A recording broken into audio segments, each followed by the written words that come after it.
Hello there, ladies and gentlemen. Allow me to adjust my face cam real quick.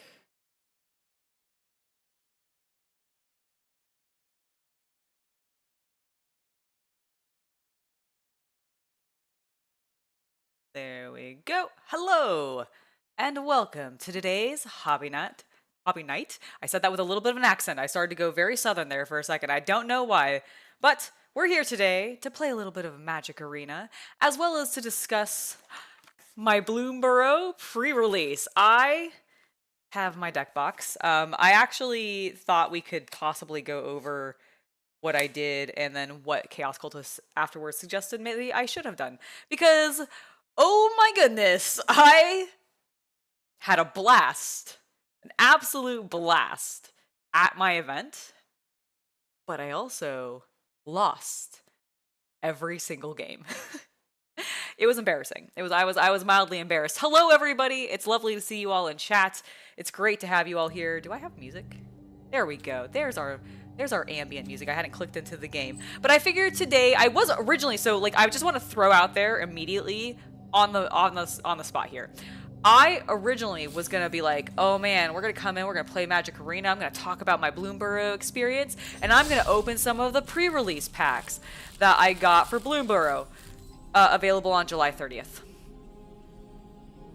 Today's not July 30th. Today's like July 27th. So I have to wait 3 days before I can open these, which is a little bit sad.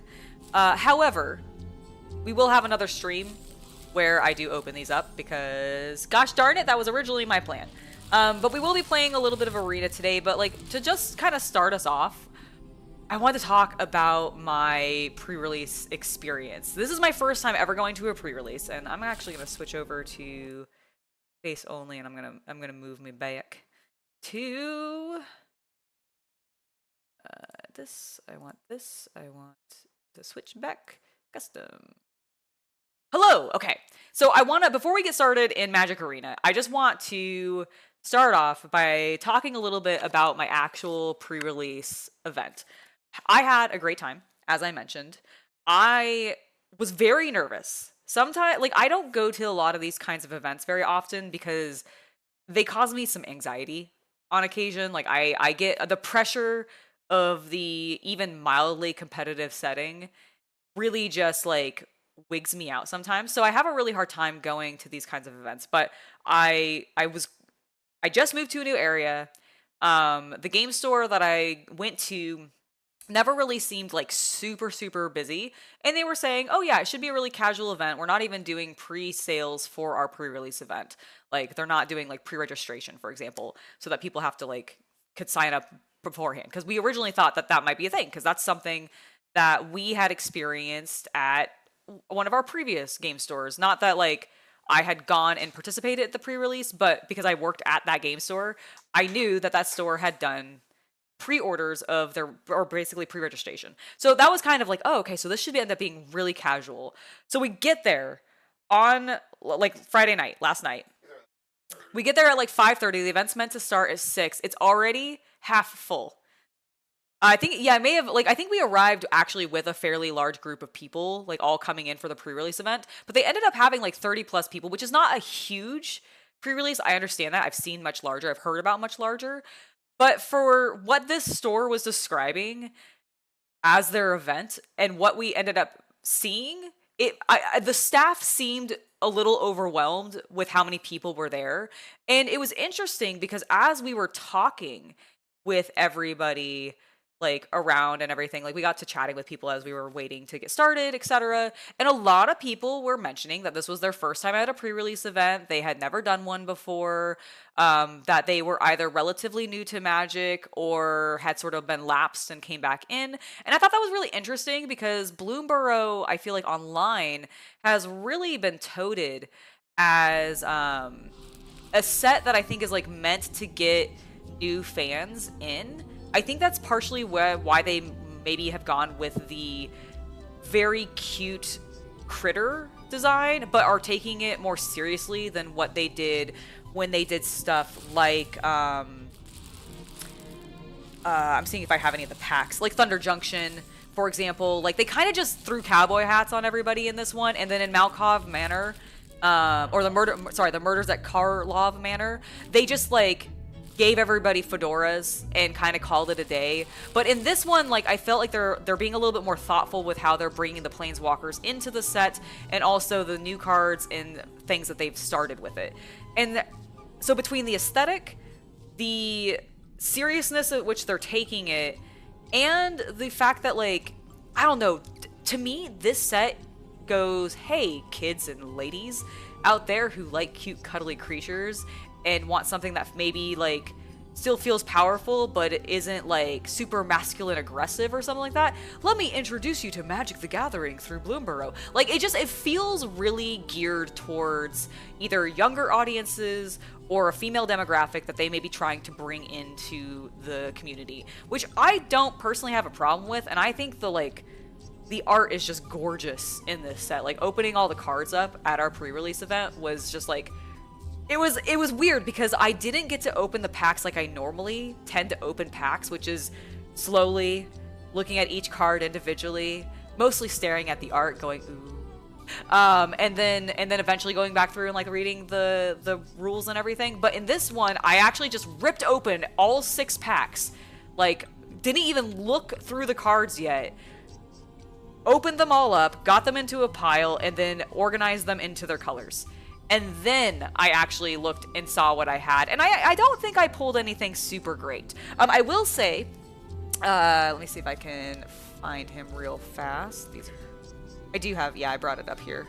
Aha, yes. So I did get, he's gonna be kind of shiny, the infamous Cruel Claw as my, like, the promo card. Thank you. Yes. The 2024 promo card. So that's what I ended up getting for my legendary creature promo card in the deck. And I ended up basing, because I ended up getting a fair amount of black, red, and also white and green cards, but I had this and I didn't get any other like really cool, like I didn't open up any really cool legendary creatures out of my packs.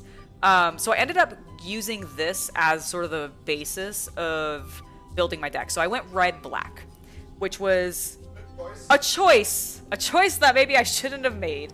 I have since actually looked at my cards with the Chaos Cultist, and he actually, based off of what I pulled out of my deck, like he still picked a lot of the cards that I did end up running, but what he suggested is instead of going red-black, I should have probably gone black-white. And I, after having looked at my white cards again, and just knowing also what I personally am more comfortable with mechanically within Magic the Gathering, I kind of agree with him. I think I probably should have also gone with black-white instead. But hey, lessons learned, and we've figured things out. I just want to type in hello to chat because I haven't seen anybody say anything in a little while, and I want to make sure that we're all good. I think. Oh, yeah, okay, good. Okay, sorry, you guys are being quiet, and so I just feel like I'm talking to myself right now, and I'm like, am I saying? Yeah, they're listening. They're listening. Okay. It's weird how I don't know how to deal with that. I do know how to deal with that. He listens to me all the time, but I don't know how to deal with that on a large scale. It's been a while. Chaos Cultist is the sage of wisdom. You know what, Ben? I completely agree. Yes, he is. Yes, he is. How did your first game go? Tell them about the first game. Okay, so let's actually talk about my game. So I ended up going with my black-red, right? That's what I ended up going with. And my first game was a absolute stomp. I got destroyed. I ended up against a guy who was running a tricolor deck. He had so many frogs. Like, holy man. Like, this guy had so many frogs. It was just crazy. He had a lot of frogs, and he also had... is it Consumed by Greed? Is that the one he kept using on me? Target opponent sacrifices a creature with the greatest... No, that's not the one he was using. Cruel Heist. Okay, he kept using Cruel Claw Heist. So this guy... I will. So this guy was running a blue, green, black deck. And he had 2 of Cruel Claw Heist in his hand. So this is one of the new cards that has the gift mechanic on it. And I'm going to read it to you real quick because I know the glare is kind of making it hard. So it says, gift a card. You may promise an opponent... Sorry, I'm so loud. You may promise an opponent a gift as you cast this spell. If you do, they draw a card before its other effects. Target opponent then reveals their hand. You choose a non-land card from it. Exile that card. If a gift was promised, you may cast that card for as long as it has remained exiled. And mana of any type can be used to cast it. He did this to me twice, and in the very, very first game that we played against each other, he stole my weasel.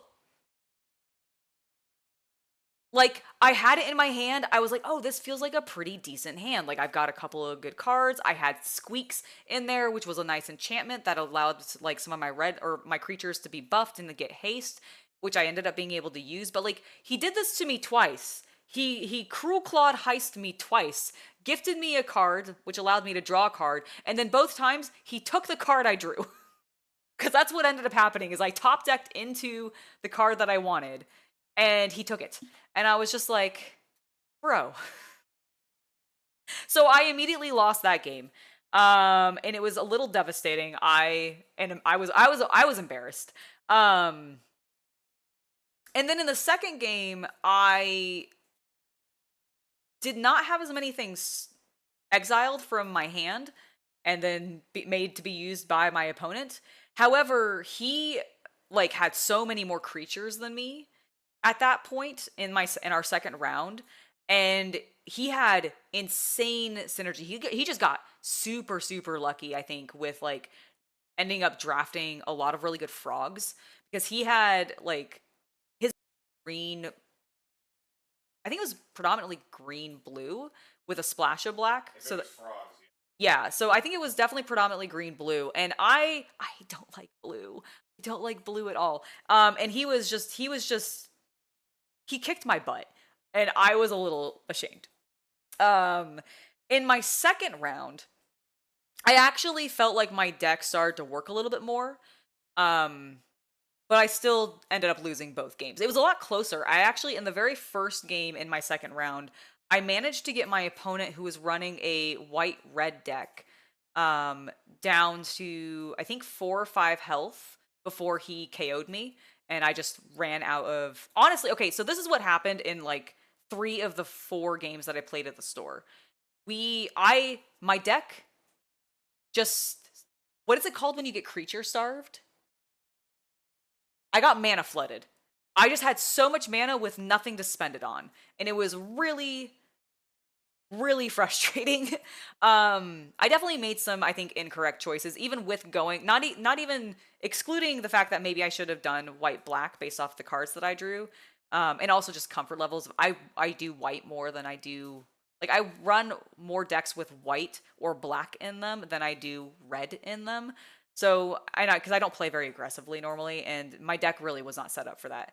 So by the time we finished our second games, I had still lost, and Chaos Cultist had also lost those games. So we decided, like, it wasn't even like we jointly. I won my first round. You did. You won your first round, and that's actually why you got a pack before we left. Yep. Which was really cool. Like, he won. So in his first round, he had to do 3 games because he and his opponent were really neck and neck actually for a while. I know the first game you crushed him, I think it was, and then the second game it was pretty tough, and you like down to 1 health. And then I pulled out the third. And then he pulled out the third one, so he won 2 of his 3 games and only lost 1. And then I of course win 0 on everything. Mana flooding, it was so frustrating. Like I was genuinely frustrated with it. But in at least, like, the thing I will say though, at least in my second games, is like it was closer. I actually got more hits in on the guy. And I did start to feel like my deck worked a little bit better because in one of the games I ended up my starting hand had like 3 mana in it, and then the rest of it was spells I could cast. And I felt pretty good about that. And that's the one I got closest to winning. In the second game in my second round, I completely got mana flooded.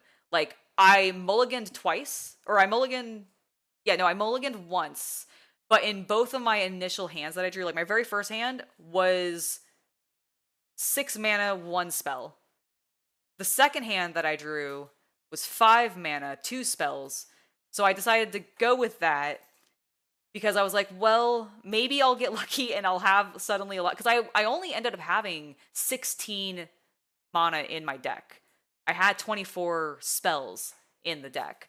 So I really thought that I would be drawing into spells more, but I just kept getting my mana. It was... apparently I just shuffled terribly.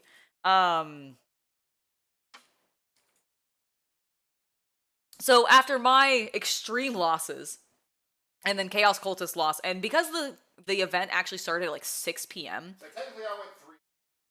You did. Oh yeah, because you actually played 3 games in your second round too, didn't you? Yes, and I won 1 of them. Nice. Okay, so yeah, you went 3 and 3. Nice, good job. I actually forgot that you had. I didn't realize you. I thought you had only done 2 games in your second round. I didn't realize you had done 3 again. That's cool. I only ever played 2 games each round because I suck. But after that was done, it was like 9:30. I knew I was going to be streaming again today. I had already streamed that earlier that day. I was just socially burned out. Well, we still have time for 1 more. But I still wanted to get in a 3rd round. So what Chaos Cultist and I did is we just played our 3rd round against each other. and I lost again both times. So technically, you went 5 and 5 and 3. 5 and 3, yeah. So I owe you a pack, is what I think based on. I'll agree with that. Okay, so I owe him a pack for his win. But yeah, I think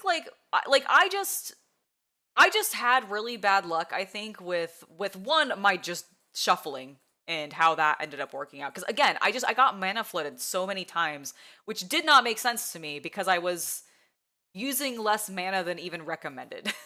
But it just kept happening, so clearly I was cursed. And then also, like, having looked at, so my red black deck, just to clarify, ended up being a lot of raccoons, lizards, which makes sense if you're familiar with the set, and then a few flyers here and there. Like, I had a couple of bats. And looking at what I would have got if I had done the black white side of it, I think I would have had a little bit of a more interesting synergy because I would have had a lot more flyers because white tends to have a lot of flyers. And then on top of that, I think I would have had a lot more card draw, which I think ended up being a problem for me. Like my deck was so slow. Like after having played the Chaos Cultist in our final round, Last game ended, you were out of cards, I had 5 in hand. yeah, I was out of cards. He had 5 in hand, and I just had no card draw. So it was just, yeah, I just don't think I constructed a very good deck. But I've also very rarely constructed decks. Never done that. I thought you did a great job for your first. Thank you. I'm trying to, like, I was feeling really down about myself, like, at the very beginning of my round 2. Because, like, the guy seemed like he really, like, both my opponents were not new Magic players. Like, the first one felt like he may have been, like, I don't know, he just whooped my butt so much that I felt like, I was like, are you a competitive player? And why are you crushing me so hard? He may have just been very good at the game and just really gotten lucky with his draws or whatever. But regardless, my second opponent also really behaved in a way that seemed like he knew what he was doing. He had the app, etc. And so I was just like, oh man, I'm going to get my butt whooped again. And I did, but I at least held my ground, which was very relieving for me, I will be honest, because I was like, man, am I really that bad? Like, I feel game literate. I have felt more game literate recently, and yet when I go to this, I feel like I am the biggest noob on the planet. What is going on? Like, am I just not understanding my cards at all? Like 7 wins. There was, which was really cool to see. There were like 7 women at the event, which was really, really cool to see. JPC, no problem. You're waiting around for the cats to stomp through. I fed them just before the stream, so you may not see them till the very, very end. Yeah. Keith is asleep on the bed, and I think Jack is asleep downstairs on the couch, or possibly in his chair. But yeah, it's like, but I had a lot more card draw in white based on my cards. Like I had a lot more ways to create tokens in white as well. Like I have Hop to It, for example, which creates 3 1/1 white rabbit tokens, which would have been nice. I did get I got the weed card. The crumb and get it. The joint being delivered to the wolf. The joint being delivered to the wolf. I got that card. I actually got 2 of them. One of them's hollow. This is like, I don't know what that is, but that is a bat delivering a joint to a wolf. Ladies and gentlemen, that is a bat delivering a joint. Ladies and gentlemen, that is a bat delivering a joint to a wolf. That for maybe a short. Excellent. Love it. Oh, it's so good. And I got 2 of them. And I didn't get to use it because I didn't run a black-white deck. But I'm going to stick... Next time I go to a pre-release, which I do absolutely want to go to another one.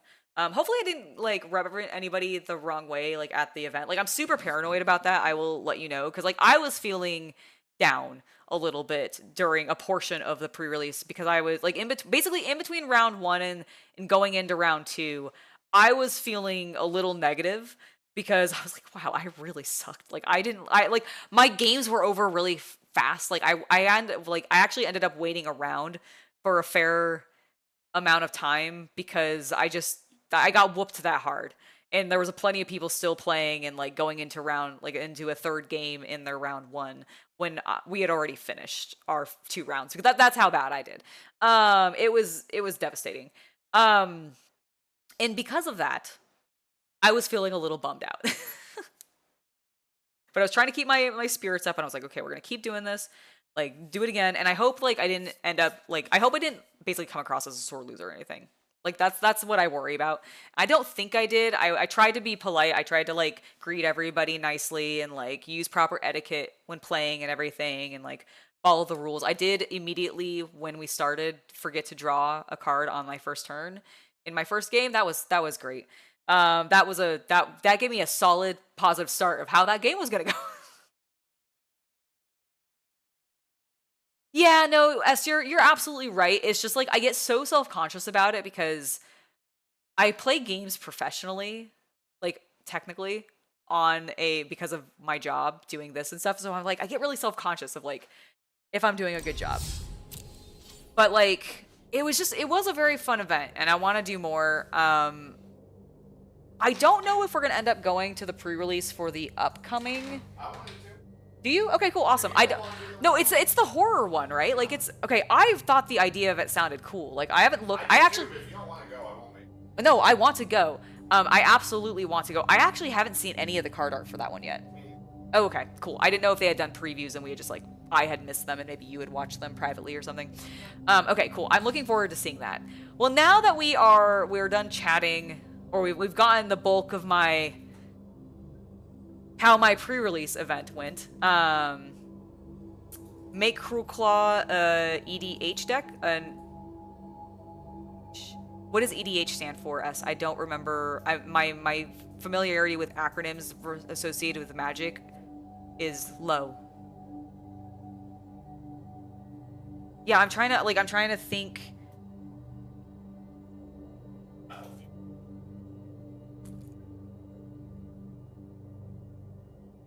Hopefully he'll explain it. But we'll, in the meantime, I'm gonna pop over. Oh, Commander. Okay. Oh, make Cruel Claw my Commander. That would be very cool, actually. I did like him because he's got Menace. And what was his, so when the infamous Cruel Claw deals combat damage to a player, exile a card from the top of your library. Until you exile a non-land card, you may cast that card by discarding a card rather than paying its mana cost. I did like that. And honestly, he could be better with, like, a deck that's running bigger creature. Yeah, big, nasty creatures.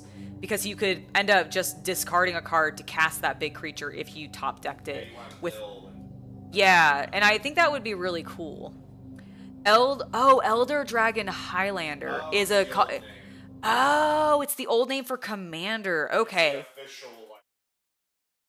It's the... Oh, okay. I didn't realize that it had a... I didn't realize that, It's Christian name. It's its Christian name. I see. It's its old school name. Got it. That's really cool. All right. What was I doing? All right. I need to jump back in. I want to come over here. Hello. We're in the wrong format. Go back to... There we go. Alrighty. Let's actually play some not Commander, but let's play some Magic Arena. I do want to open some packs. So we're going to start with these Modern Horizon 3 because I want to enjoy a pack opening in the way that I normally enjoy a pack opening, which is slowly and looking at all the cards and going, ooh. Ooh. All right, we actually got some cool first time cards because I haven't actually opened any of these in Arena yet. What is this? Oh, this is my uncommon wild. So I redeem this wild card for any uncommon card by adding the desired card to your deck. Okay, that's cool. All right, looks like we got 2 mythics or rares. I don't actually know, but let's check it out. Rite of Reliquary. Vigilance. Rite of Reliquary gets +1/+1 for each creature card in your Ooh, nice. And then I can tap it to sacrifice another creature. Search your library for a land. Oh, okay. That's actually a really good card for a 2-cost. Vigilance as well. I love Vigilance. I hate Vigilance being used against me, but I love it when I get it. And then we got Toxic Deluge. As an additional cost to cast a spell, pay X life. All creatures get -X until end of turn. Oh. Well, that's a way to just wipe the board. Nice. Alright, let's continue. We shall open another!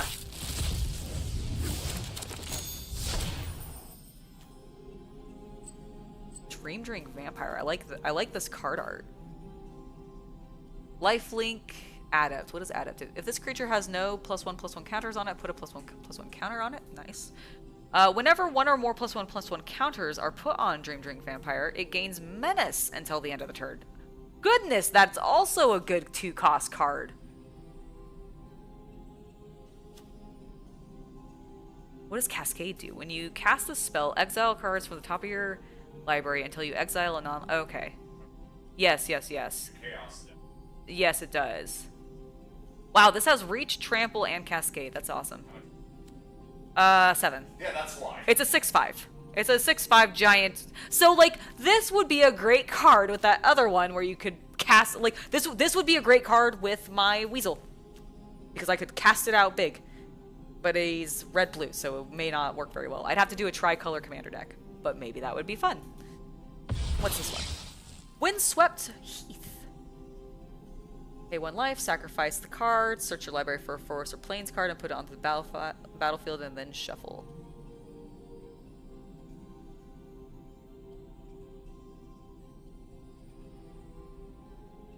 Why would I want to do that? I can tap it and pay a life. Oh, it's not getting rid of this. Okay, never mind. I understand. I understand now. It's just to get. It's just no, a great. Sacrifice this card. You pay a life, burn the card. Oh yeah, you do. Why would you do that? Specifically. Want a white or a green? Yeah, maybe you're. Maybe you want to shuffle your deck. Maybe shuffle your deck. Maybe I would say more. You want to actually take some triggers. So this is a fetch land? I guess it would be, right? Yep. Okay. Fetch a land. Okay. Alright. Alright, and our final Modern Horizons 3-pack. Ooh, we got something fancy here. A scary looking blue card. Oh, that's very cute. Refurbished Familiar. Somebody took their undead rat and gave it little, well, gave it an extra... Oh no, it's not an extra leg. It's just a leg that's bent up and then blends in with, like, where the wings kind of attach. That's an interesting design. What's this one? Oh my god! It's an exuberant shepherd. That's not a shepherd. Oh, you just mean shepherd as in, like, he's shepherding. I see. Because that's a corgi. that's a, I think, tripping corgi. Like, that corgi is on something. Look how blue and vibrant his eyeballs are. Oh, is he commander? I think so. He's got flash. Whenever the exuberant shepherd attacks, exile up to one other target non-land permanent. At the beginning of the next end step, return that card to the battlefield under its owner's control. If it entered under your control, put a +1/+1 counter on this card. Buffs herself while displacing the enemy. Yes. What a little... Ein would be proud. Alright.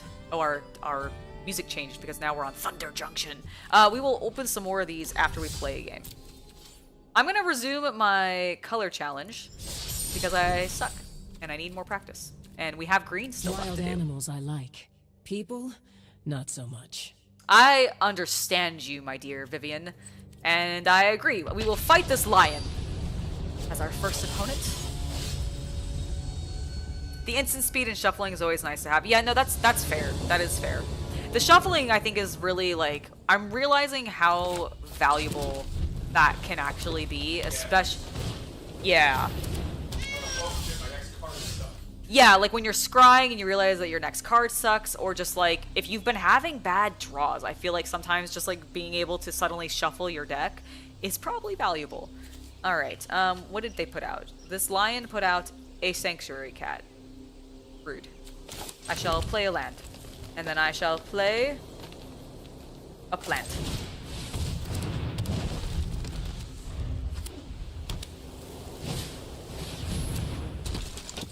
Add 1 mana of any color if you control a creature with power 4 or greater. Add 2 mana of any 1 color instead.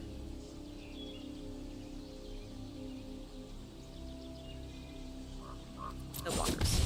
I shall not lose my one creature. Alright. Another land. Trample. Ooh. When the I didn't look at all at my hand going into this this game. I just assumed they were going to give me something good. Trample when Beloff Pack Hunter enters the battlefield. Put 2 +1/+1 counters on each other creature you control named Beloff Pack Hunter. Okay, so I want multiple of him in. Understood. Well, let's go ahead and get that synergy going, I guess. Nice. Oh, big elephant man. Alright, let's put another forest out, because yes. And then we shall bring out him. Excellent. And we can even still cast another 2-person. Alright, I shall attack with my 1 rude. Okay, drag to order the creatures blocking. Creatures will be damaged in order from left to right.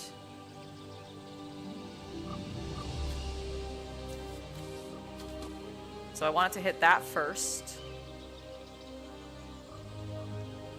because I definitely want that to die. I'm then going to do that to try to kill the elephant, because the cat's the least of my concerns. Alright, I killed everybody. I cleared his board. Haha. Oh god. Hallowed Priest, no! Go away. I'm gonna bring out my rampaging Brontodon.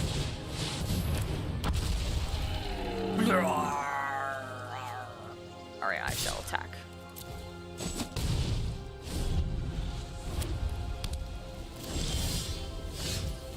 Yes, I shall play mana, and then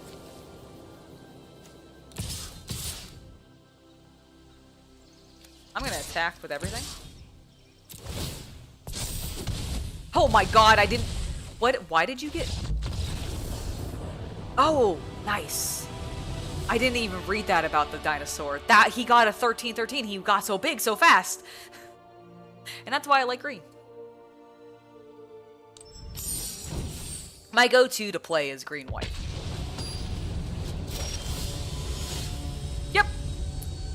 Yep, I got to take all the cards home. That's basically the way that pre-releases work. So for those of you that are unfamiliar with a pre-release, essentially the way that it works is you get a box that has a wrapping around it that you open up, and inside the box there will be 6 booster packs, as well as a promo card alongside a card with a QR code for Magic Arena, so that you can get some packs to be able to open in Magic Arena as well. It gives you 6 packs. And then you tend to get like a spin down dice, which is how you keep track of your life in the game. And then from there, you open all 6 packs. Sorry, I didn't realize I was yelling. From there, you will open all 6 packs. You will go through those packs, see what you can put together for at least 40 card deck. There is some guidance inside the box that gives you some recommendations on like how to construct a deck if you've never done it before. From my understanding, the rule of thumb tends to be you want about 23 to 24 creature cards and spell cards in your deck, and then you would want between 16 to 17 mana in your deck. But some people, like the second person that I played against, was running a 50 card deck, for example. So he had, I think, more creatures and other spells along with some additional mana mixed in there. Which is, so that's within the rules and everything. I just built a standard 40 card deck, which is what I think a lot of the like noobs ended up doing. At least it's what I heard a lot of people doing. And so once you've done that, once you've constructed your deck, then you end up going in 3 rounds, playing best of 3 against your opponent, and you get a new opponent each round. But you do get to keep the cards that you pull from your packs, because that's kind of half of what you're paying for when you pay for a pre-release.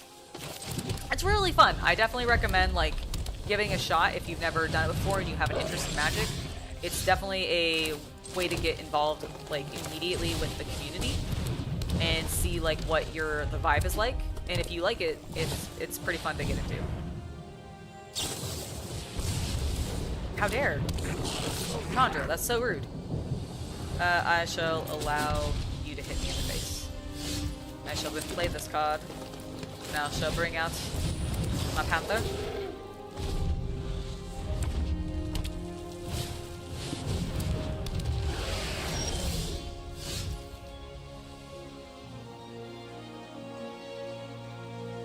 Oh. I've never had a card in any of my decks that allows me to untap a creature. Yeah, I've never had refresh cards ever in any of the decks, or at least not that I've ended up pulling and being able to play. So I am gonna throw out a mana because I didn't apparently. I'm then. I have. Okay, I want this for that. I think so. I'm gonna go next. I have a 2/2. Whenever you cast a non-creature spell, put a +1/+1 counter on. Ooh, I do not like that. And your mana for me. I'm gonna just attack the 1 and see what she does. I definitely want that to die first, please. You know what? I'll take that trade. I killed 2 creatures for the price of 1. Not as good as before when I got to kill 3 creatures for the price of 1. But still not bad.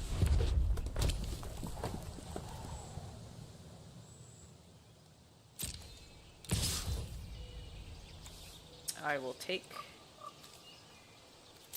your 1.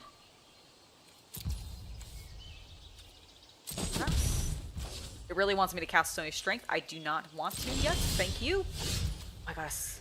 I got a second one. Yes, I'm sure. I'm positive.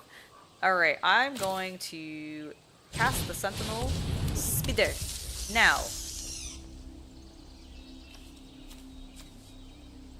I'm going to... I don't really need to use that on anything. What? Screw it. Alright, and now I will go to my next phase. I will tap. I'll attack with that. She can't block, and it's a 2/2. Oh, the spider has vigilance and reach! God, you're a glorious spider. Go out there, glorious. Glorious! It's called Sentinel Spider. It is a classic, I think. He's got eyeballs in his legs, by the way. I just want you all to notice that. Pretty glorious. Oh, it's... I didn't realize... Oh. At the beginning of your upkeep, if you control a creature with 4 power... Oh. Let's that out.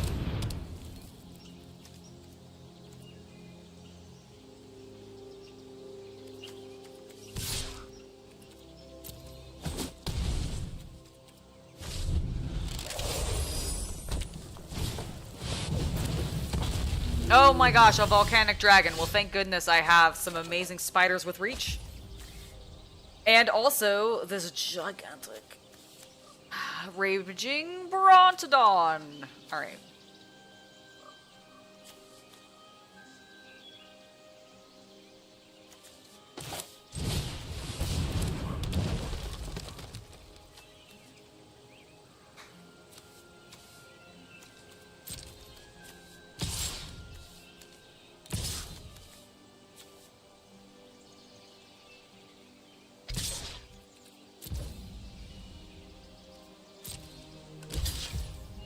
Okay, that's fine. You can kill that. That's with your dragon.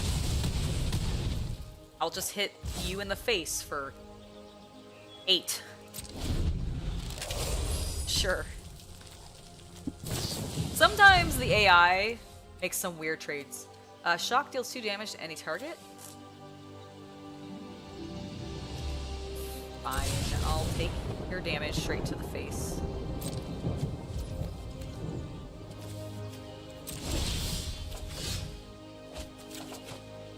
Hey, it's my pack friend. We are going to bring out the Brontosaurus, though. Thank you. And then I am actually, just for overkill's sake, I'm gonna put that on the spider. And I will attack for 9! Ah, damn it. I forgot she had blockers. I forgot she had blockers, everybody! Oh my god, if she wins this, I'm going to be enraged. Alright. The blockers? Yeah, definitely. They were definitely... No, I could not.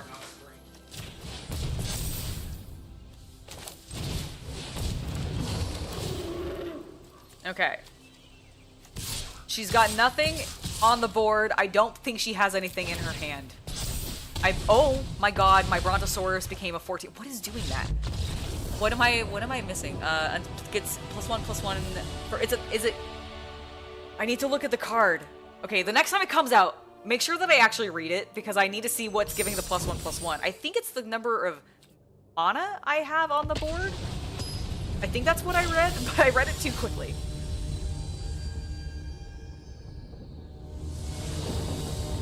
I think it says when it attacks, it gets +1/+1, like X +X+X, and X is the number of like mana on the board. Oh, here it is.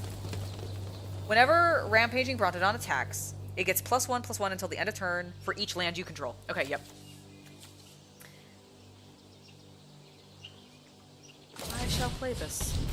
Jungle Merfolk. That's a cool idea, actually. I like that. I bet the professor has some in his Merfolk deck. That out so we can have some extra mana. And I will attack Jace for 1.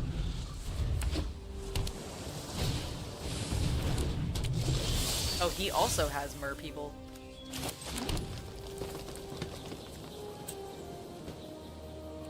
Oh, do I want to activate your ability? Your ability in? Put +1/+1 counter on.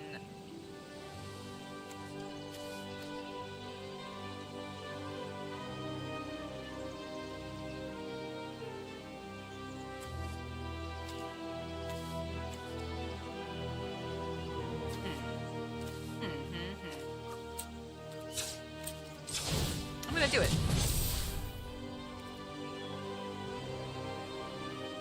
It can't kill me now. Okay, so he blocks it, but I don't die, so that's fine. I was kind of curious to see if he'd, like, throw out a spell. Rude. That was super duper rude.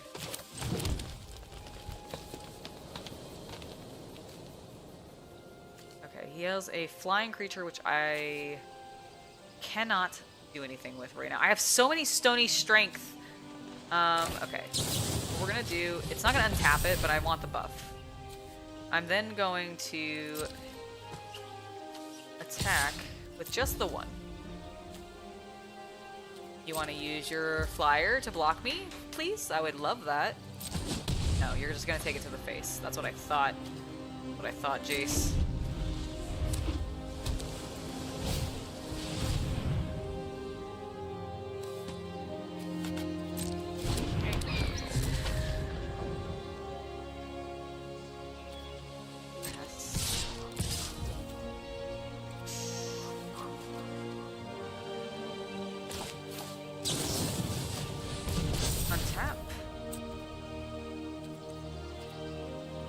Activate the ability. I just want to.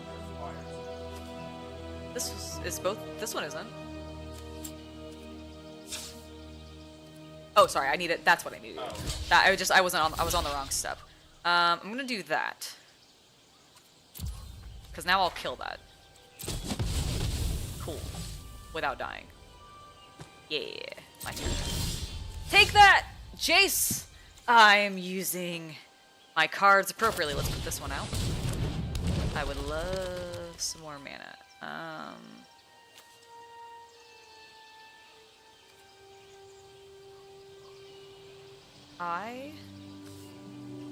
That costs 4. I have one. I'm gonna not do that. I'm gonna go to next. I'm going to attack that.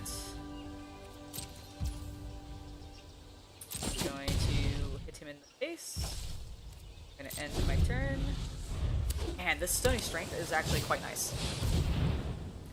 Oh, an air elemental. How spoopy. Power of instance. I am learning the power of instance. I am learning the power of the instance. Alright, I shall pass. Alright. He's attacking me with 2 flyers, which means I can't do anything, actually. So I will take his damage to my beautiful face. I will end my turn because I can. Okay. Horse. Brontosaurus. Brontodon, I'm sorry. Next. I shall attack.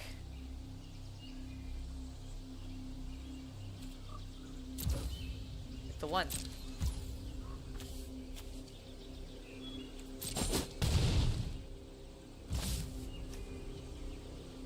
Okay.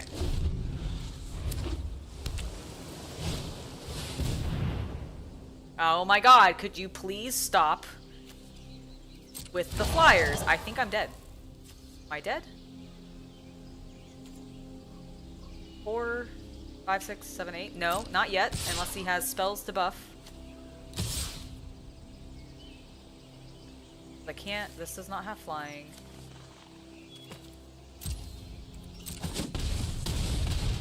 Alright. I must kill him.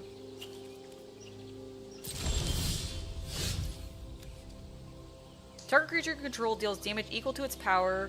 Target creature you don't control. Oh, well, let's do that. Absolutely. This one. Please get rid of...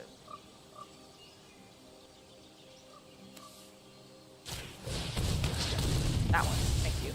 Excellent. Now they're all tapped. I'm gonna just buff this guy because I can. And then I'm gonna activate his ability because I can. And then I'm gonna swing with everything. Good. Overkill. Dramatic overkill. Take that, Jace.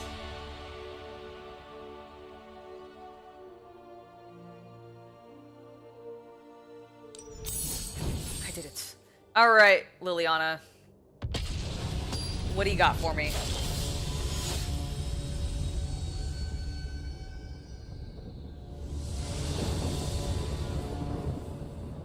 What do we got? Alright, dropping the horse.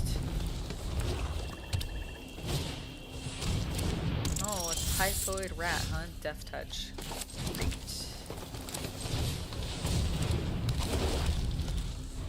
I had one card last night that had Death Touch on it in my red-black deck, and it was making my second opponent quite nervous until he pulled a... I think it was a weasel of some variety, or some other creature. It may have been... No. He was not pulling it from his pants. He was not pulling any creatures from his pants. What he was pulling was he pulled like a good card from his deck that allowed him to exile one of my creatures on the board until his creature died, and then I would get it back. It would get returned to my hand, or returned to my board. However, he did that to my Death Touch creature, and then he just like he had free reign. It was quite rude.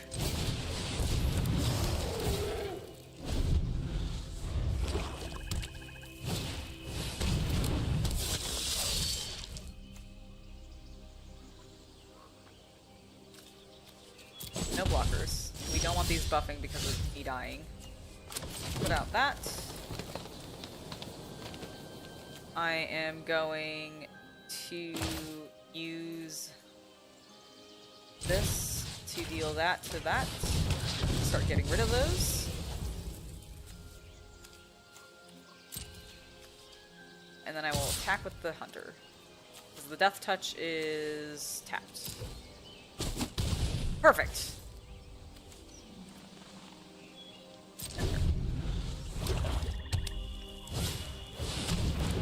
Oh, I'm just drinking some Mountain Dew. That's all. Nope. It's definitely not. Not sponsored, by the way, though. Mountain Dew, if you want to sponsor me. No. How's the gym?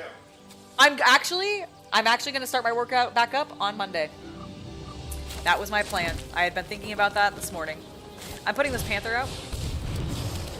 I call it a panther. It doesn't say it's a panther. It's a Baloth pack hunter, but it looks like a planty panther.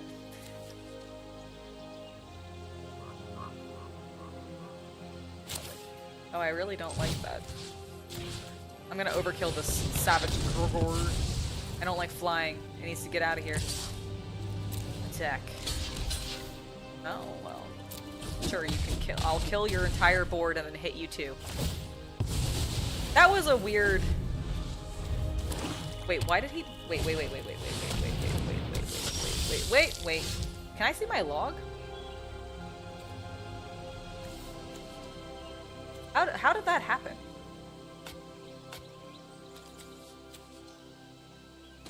I'm not seeing a history. What is this?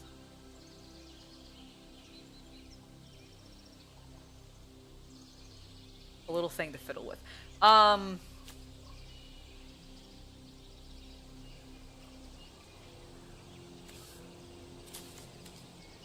Oh, the typhoid! She blocked with the toy. I understand. There was the typhoid rat.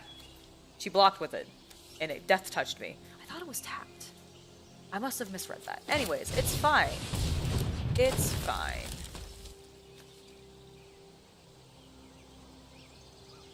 I do not like this vampire. Whenever a creature is dealt damage by sanguine... Ooh. Oh, but only when they die if they're dealt. Okay. I don't like that. And not attack. We're gonna attack with this.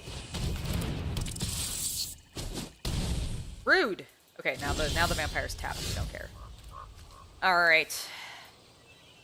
The affectionate Indirk enters the battlefield. You may have it fight a target creature you don't control. Any target creature?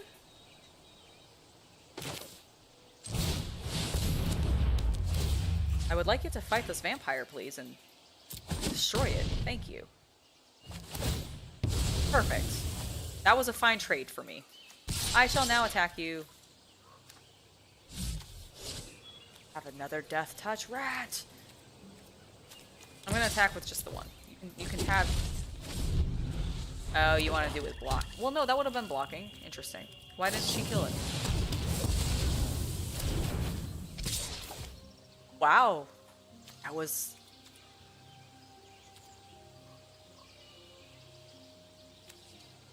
She's sitting with the typhoid rat. I'll take the typhoid rat damage. That's fine. A Gigantosaurus! Alright, but we are actually going to bring in this. If she lets it resolve.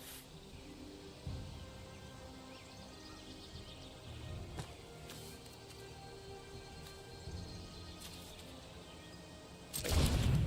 Oh, I can't... Joy, I'm dumb. I cannot. I'm just holding it up there because I was like, hey, look at this card. Because I forgot I didn't have. I lost my one, my other mana because of this stupid card. She murdered it. She murdered my poor plant. The death touch is down. Attack, please, with both. Go. We will destroy her with our Gigantosaurus. Yeah, we're definitely not blocking. You can just keep hitting me for one, girly. All creatures able to block prized unicorn do so. Interesting. Alright, we're gonna bring out the big old boy. And then we're going to block. We're gonna attack with these big boys. And kill her. Alright, now we're gonna end up against an actual person, and we'll see how we do. Will I be victorious? I mean, based off of last night's record, no. Inspect pack. Alright. Large and in charge. Here we go.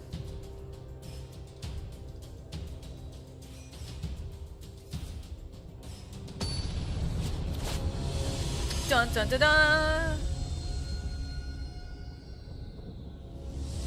Alright, Grux.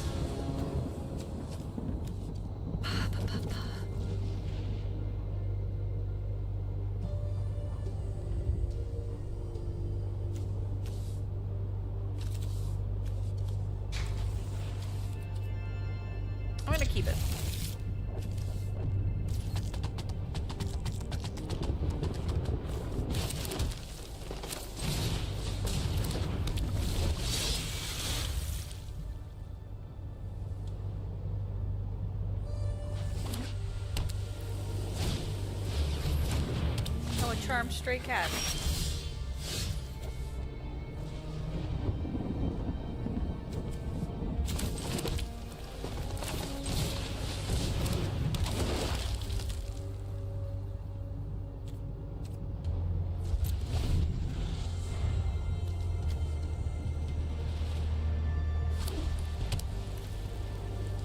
Will Hay have another charmed stray cat?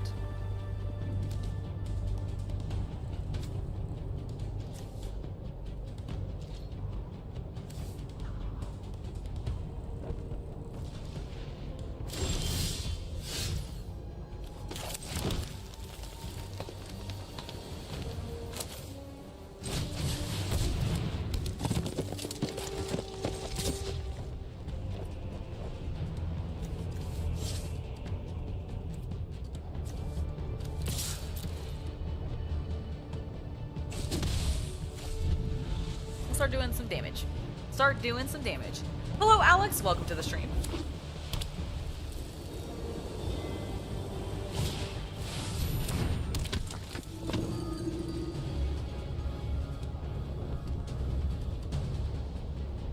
Dun, dun, dun, dun, dun. So dramatic. All right. Let's drop another forest.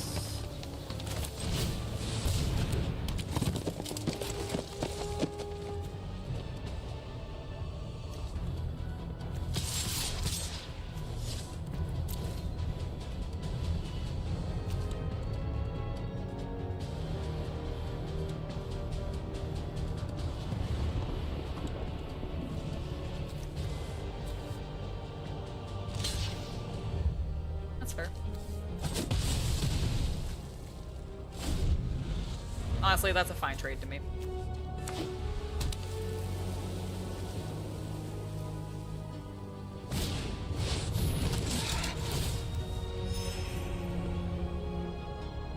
Ooh, that's scary.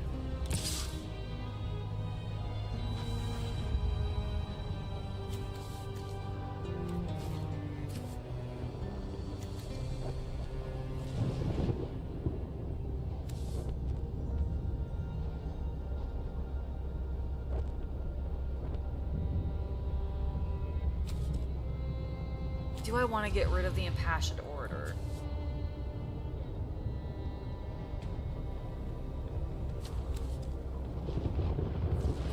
I'll take it for right now. Okay. Let's drop the forest.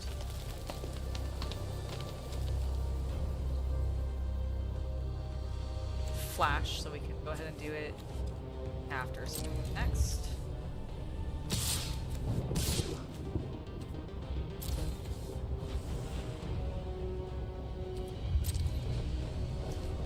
Choose blockers.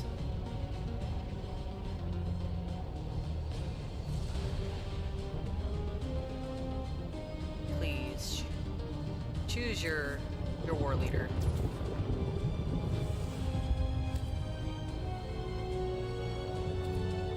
Ah, no blockers then. Okay. That's an interesting choice.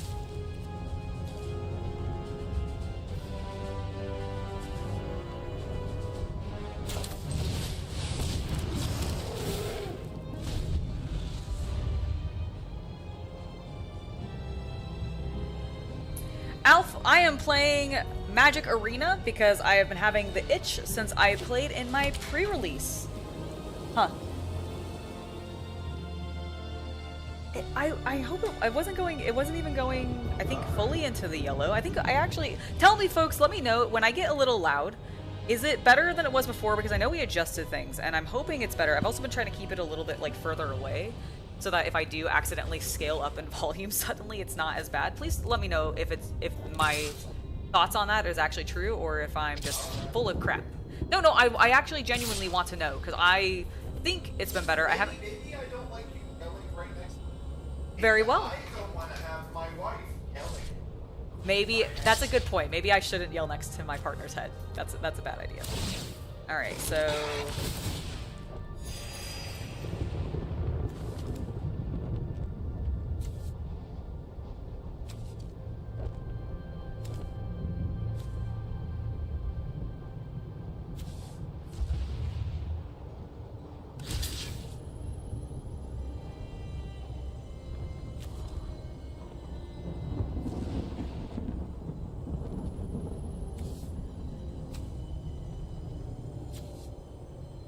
I really thought that was true.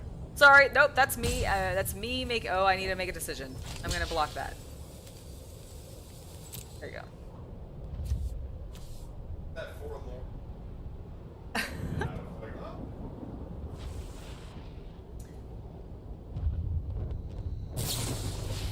Excellent. Wow, rude! That's fine.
Yes. I think I'm gonna loot.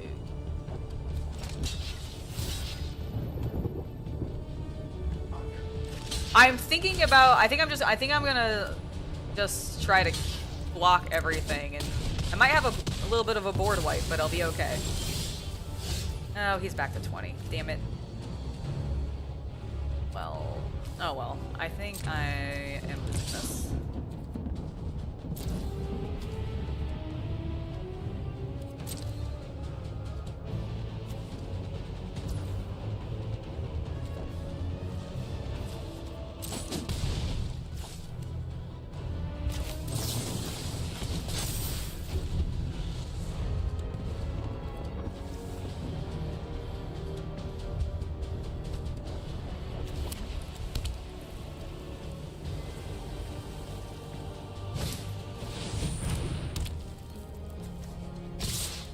Oh, well that's okay.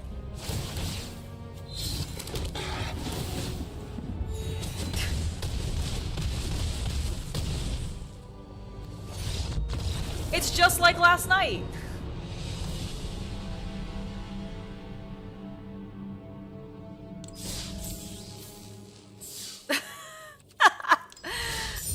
I'm sorry to disappoint you. It's fine. It's fine. Alright, cool. Claim that. Let's try it again. Let's try the green deck one more time against a real person. See if we can do better this time. They just got so big suddenly, so quick at the end. But that's what white does. It's all that health that they got back. They had so much life link, and I had no way of removing it anymore.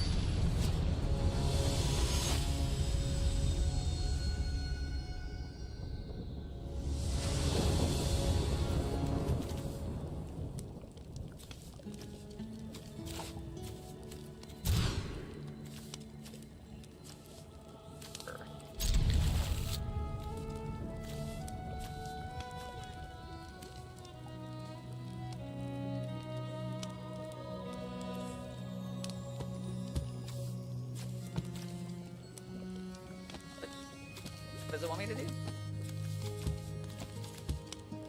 Return? Yeah. Oh, I see. Why can't I just click it? That's very silly. Okay, but we're in.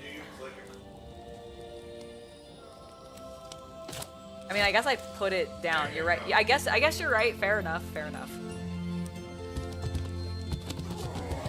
Rawr.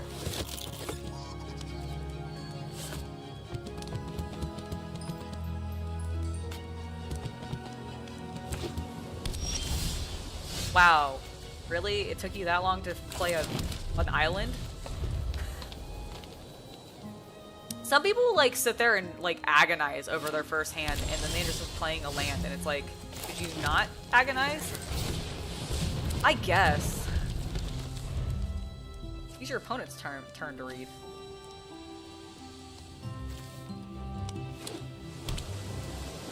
Was it a sick bird? Oh, well, thank you, Daniel. Hello, Slink. Welcome. Hope you're doing well today.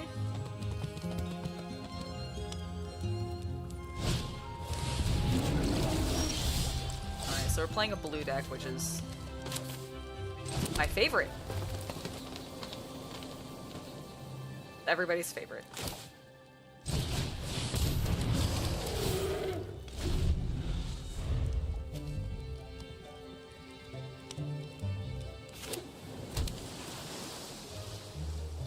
I wonder if this is a white-blue deck. Since this guy gets buffed for flyers. Oh, no, there's a flying blue. Never mind.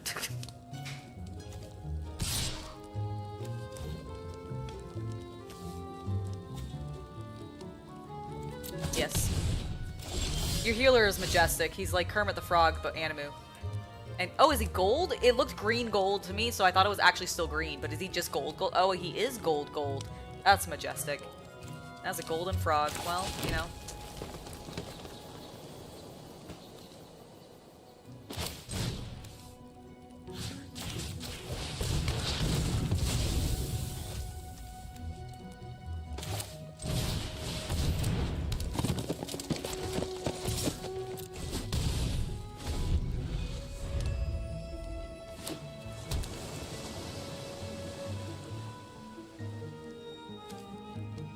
Got rid of the flyer.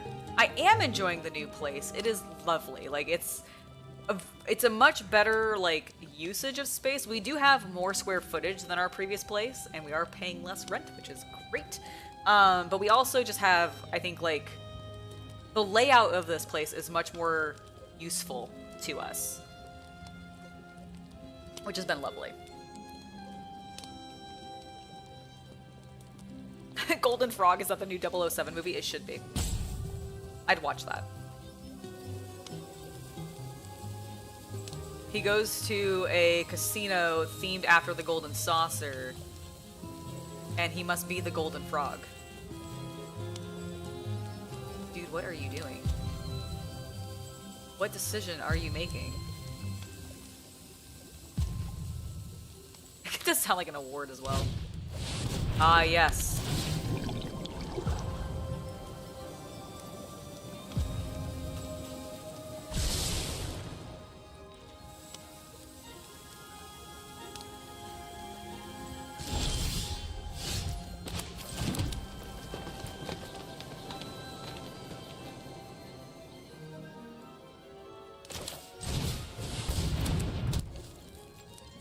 I am going to take with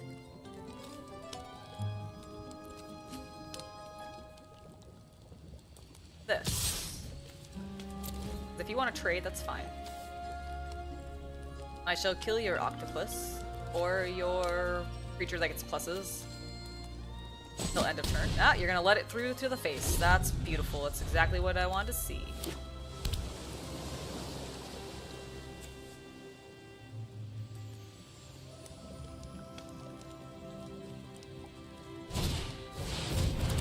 Oh, I should let you guys know too that after yesterday's stream, actually this morning is when I did it, but I did finish the Blood Bowl team, so they are all built. I need to do a little bit final cleanup on them to make sure that I got all the sprue bits, because I noticed that I did not clean up the bats that are fluttering with the ball at all. But I will be doing that soon. All right.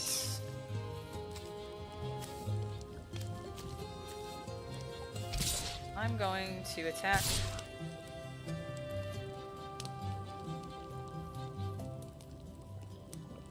This has trample, so it'll go through even if it blocks either of these, there'll still be some through, and this will kill either of those, so that's what we're going with. Interesting. Because I can deal with their flyer with my spider. I feel like we have this time. I say confidently, only to be shot down. Oh my god, what the fuck is that? Tap all creatures target player controls. Those creatures can't block until untap until the next. That's annoying. Wait.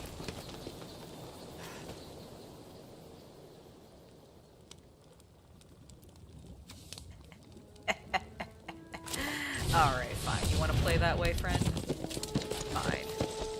Excuse me while I deal 4 damage to you.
Interesting. I've been quiet because I am very curious what this blue player is doing.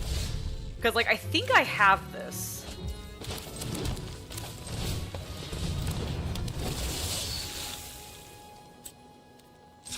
I'm going to activate his ability. I'm going to activate his ability. Cool. What are you going to do? Uh-huh. Cool, congratulations, woohoo, I won! He tried to block me for so long. He just prolonged the inevitable. I actually feel really good about that. I do not like playing against blue, and I feel like I actually... What is this? Or what is the hideaway?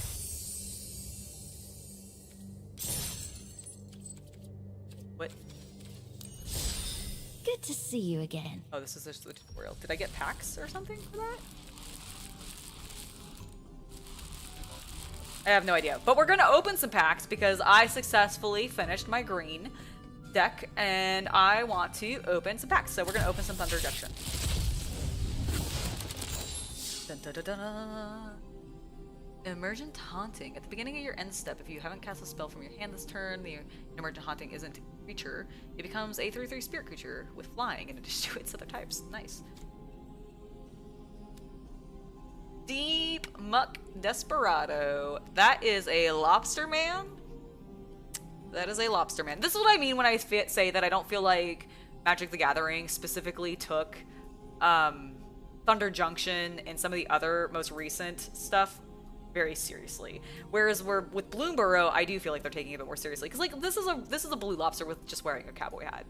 Like that's all they did here. Like, also, what was people's feelings on the crime mechanic? Because I feel like I saw that a little bit. First strike, lifelink. Whenever Seraphic Steed attacks while saddled, create a 3/3 white angel creature token with flying. Oh, that's nice. That's actually Okay, hold on. First strike, life link. And then you can saddle it for 4. But it comes out as a 2 cost.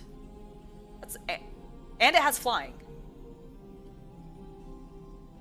Oh no, the white, no, the angel creature has flying. Okay, sorry, that's why it's separate. All right, so he does not have flying. He just looks like he has wings because of the clouds behind him. He is just simply a unicorn. This guy, I believe so. I absolutely believe that. All right, let's open some more. Pretty good card. Feeling good about that one. Ooh, Heartless Pillage. Target opponent discards 2 cards. Raid. If you attack this turn, create a treasure token. Lovely. Fleeting Reflection. A Sterling Hound. Oh, that's actually not bad. Ooh. Varska joins up. When Varska joins up, enters the battlefield, put a death touch counter on each creature you control. Whenever a legendary creature you control enters a combat or control deals combat damage to a player, draw a card. Wow, that is a great legendary enchantment for 2. Amazing.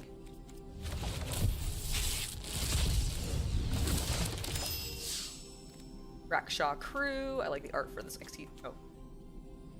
Yeah, that one looks pretty cool. Art for that one. Rodeo Pyromancer, Jailbreak Scheme, Inventing Wingsmith. Beginning of your end step, if you haven't cast a spell from your hand this turn, the Inventive Wingsmith doesn't have a flying counter on it. Put a flying counter on it. Okay. Archmage Newt. Archmage's Newt. Whenever Archmage's Newt deals combat damage to a player, target instant or sorcery card in your graveyard gains flashback until the end. Ooh, flashback's so brutal, especially in a blue deck. I know that's very common. That's pretty nice. That's an armadillo, and he's savagely smashing. That is a. Can't show that on YouTube. we can't show this on YouTube. Everybody, avert your eyes. No one look at the savagely smashing armadillo. This is also a boombox. I like to play on words there. Desert's Dew. Target creature gets -2/-2 until the end of turn. In addition, it gets a -1/-1 until the end of turn for each desert you control. Oh, that's potentially brutal. Desert. Desert. I'm guessing there might be cards that are labeled as like desert. They must be. I don't know. Yeah, but that like I don't know like how easy it is to have cards like this, but like Maybe the special link. that's what I'm wondering. I'm wondering if like the plains are desert. Well, I'm wondering if all of Oh, if all the special I see like all the like dual lands or like fetch lands and stuff are deserts. I see what you're saying. Well, maybe I'll find out. Maybe I'll get some in my next pack. Hello, Ari, welcome.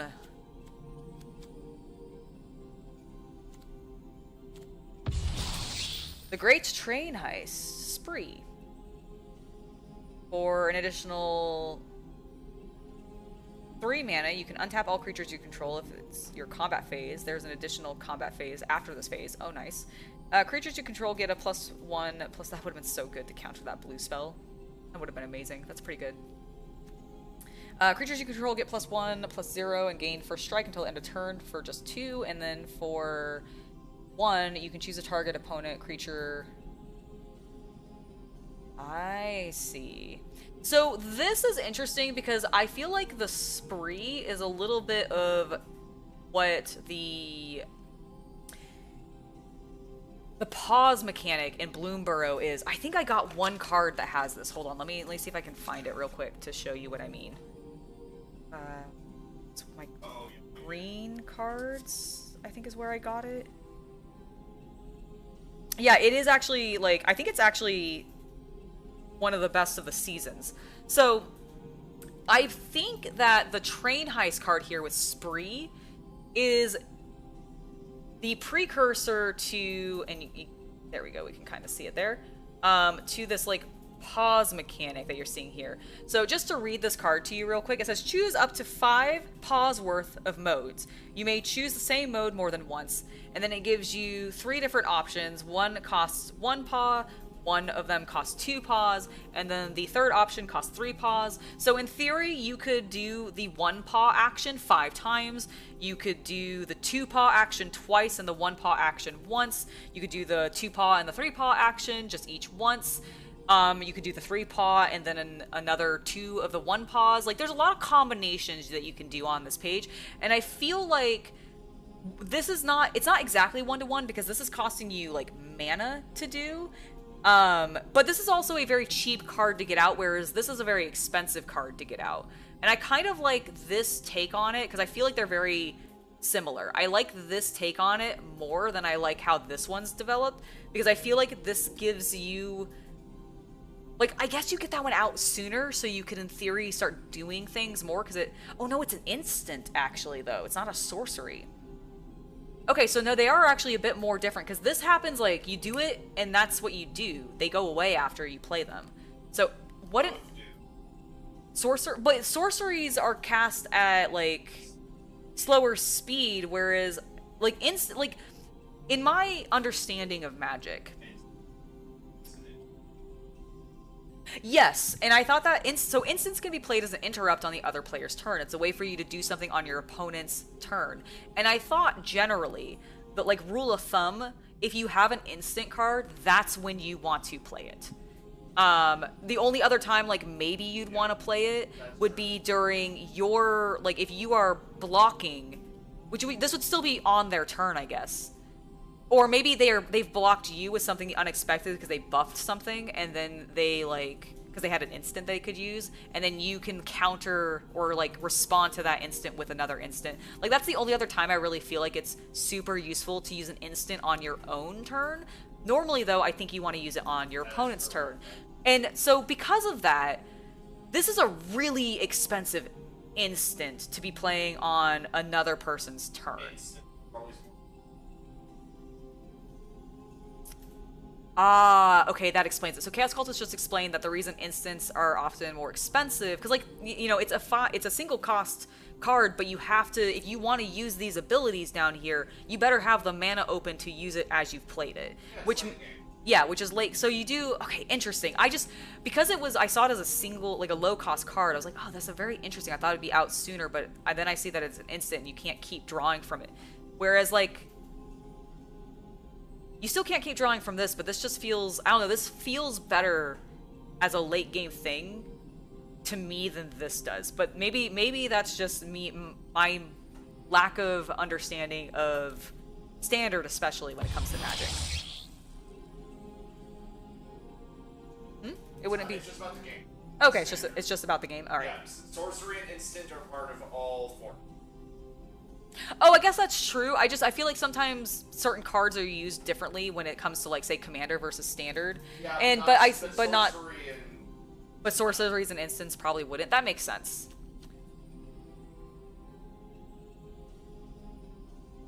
I have a little bit of Bushido Rising Sun. I really need to, like, do something with those minis because I do like the look of them.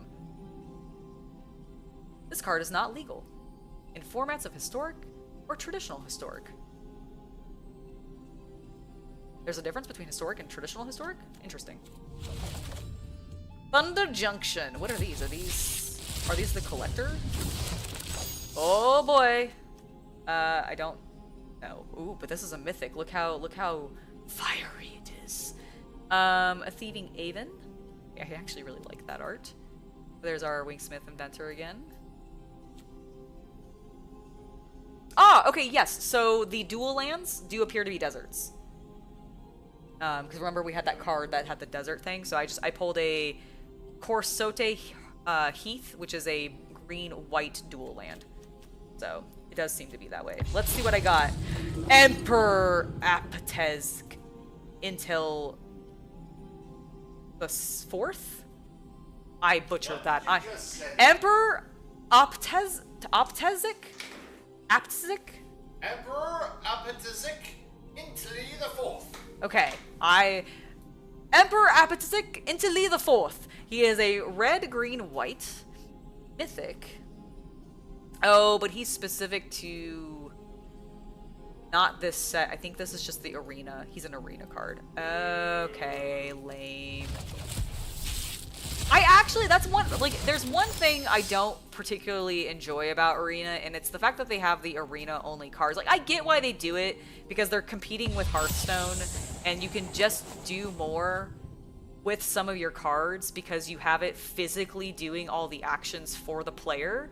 So you can, like, summon random stuff, or, like, you open yourself up to slightly more mechanics and different varieties of card play when you're playing digitally versus in person. And I get that that's, like, the difference between these arena cards and the non-arena cards, and that's why you do not see the arena cards exist in IRL sets, because, like, there's probably something about them that just mechanically would either be cumbersome to do in real life, or just could not physically happen in real life. A good example of this is from Hearthstone, if you've ever played Hearthstone, where when you would get a card that would say, summon a random legendary creature from the set. You may not have that in, like, actually own that legendary creature, but it can just pull it because it's just using a rule set, and it's saying, summon any random legendary creature, and it can populate it with whatever. You don't have to, like, physically have the card in your library for it to do that. And I think that's, like, one of the things that happens with these arena cards as well. Which is, like, again, a little bit of a shame. Like, I wish they were able to make it so that they could all be used elsewhere. But, we'll see. Alright, we got a giant beaver. I'm not gonna lie, he doesn't look that giant to me. He looks like an average-sized beaver. But he's apparently a mount, so... But there's nothing next to him to show something smaller, so... And the landscape makes him look tiny. I mean, that's a giant cactus he's nibbling out there. And then he's surrounded by mountains. I don't believe this giant beaver. Another, like, arena card. Alright, so it's got Menace, Conjure, and Perpetual. And she enters the battlefield, destroy target non-land, non-token permanent, and opponent controls. Then you may discard a card. If you do, conjure a duplicate of that permanent. See, this is what I mean. You're conjuring a duplicate of, like, that. Well, I guess no, there's cards like that that... Oh, into your hand. The duplicate perpetually gains mana of any type can be spent to cast this spell. There's kinds of ways to do that in... Nothing.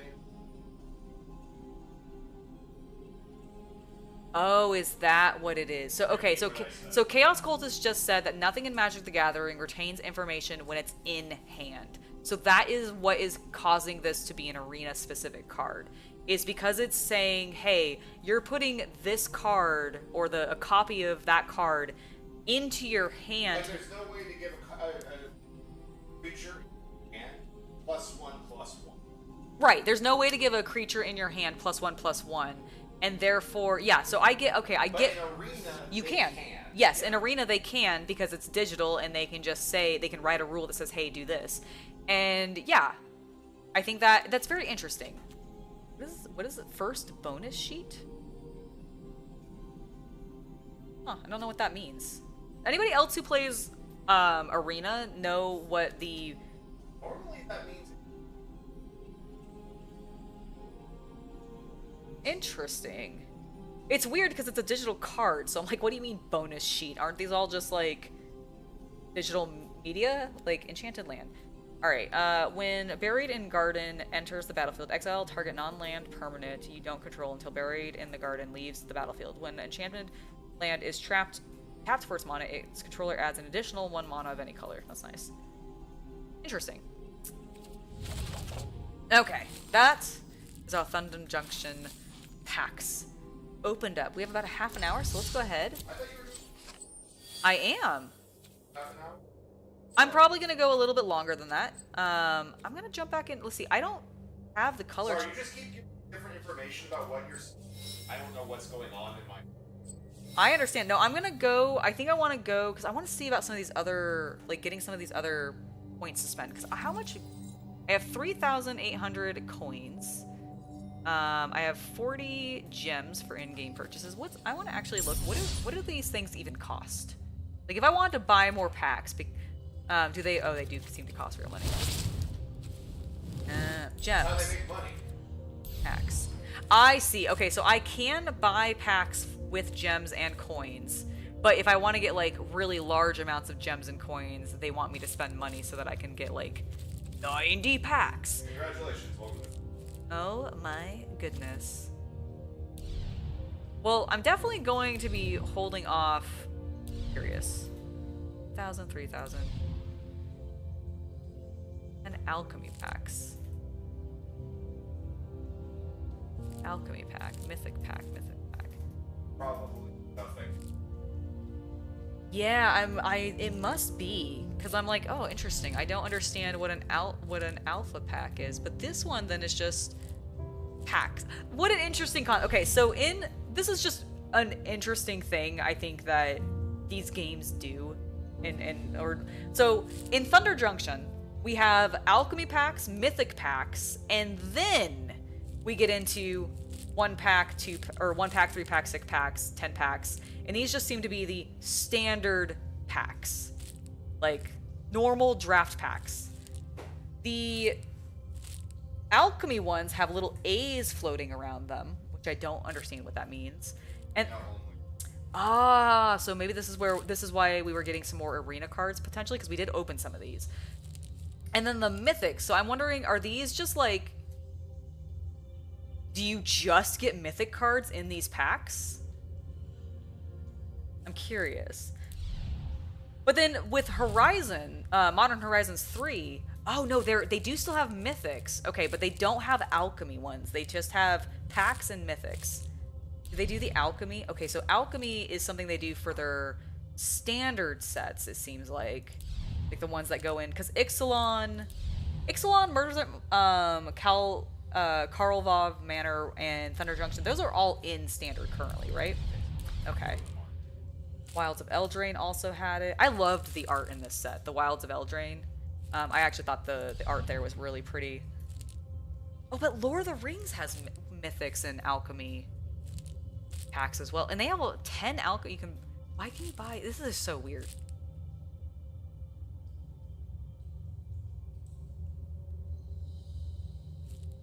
Did they only do... Okay, hold on.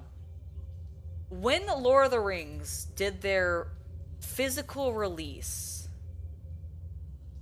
in whenever it happened, yes, did they do packs for that one? Yes. Okay, they did. Okay.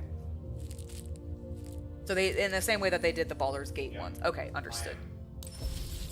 Pretty sure about that. That makes sense. Okay. All right. Cast 20 white or green spells. Well, we can do that. Okay. I'm just gonna go ahead. We're gonna jump in. We're gonna play. I'm gonna go ahead and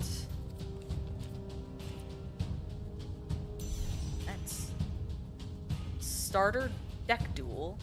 Jump in. Color challenge. Okay, we did color challenge. What is this? Jump in tokens. I have 1 jump in token. I am not going to use my token because I don't know. Oh, wait. Ah, okay. That he says he thinks it's for a draft, which does make sense. Find a match.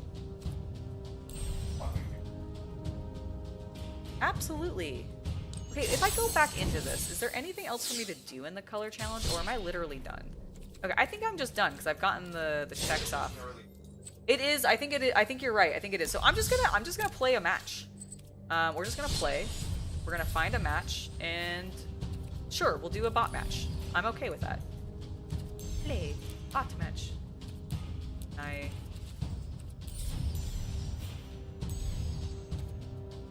Oh, I need to select the deck, of course. I'm gonna play my white deck.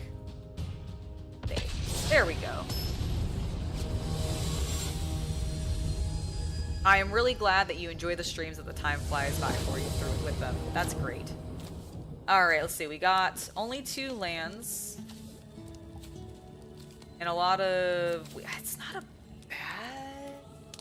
But I feel like we probably want more than 2 lands. What does this give me? Each time you take a mulligan... Oh, I know that. Well, I'll keep 6. Let's get started. Let's get rid of one of these pacifisms. And play.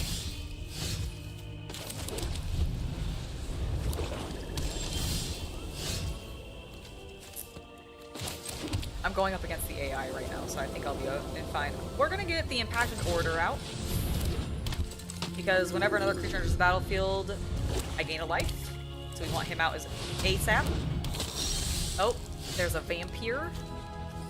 Rude. Plane out.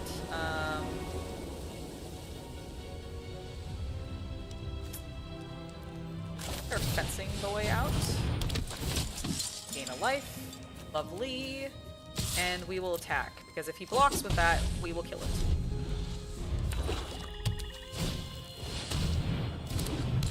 Ah, also, Hari, that is very awesome. I hope that your build goes super well, and that the video is successful.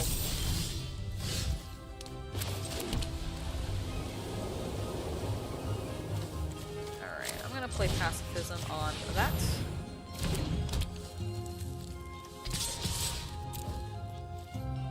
So also you can't like buff it anymore. If it, even if it gets stronger, it will be fine. Whoa! Rude. What did you just do? You compound fractured my boy? Vicious.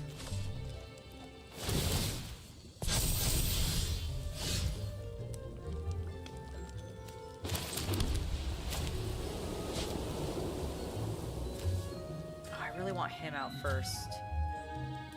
I've got so many floating. What do you? I can't attack or block. Okay, so that's nulled. I need to get rid of that.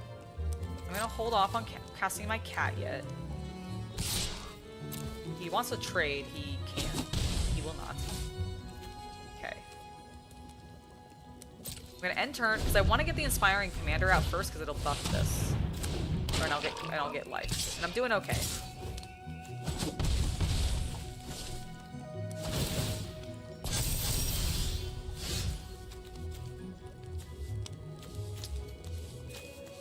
Fine, I guess we're just gonna get the cat out.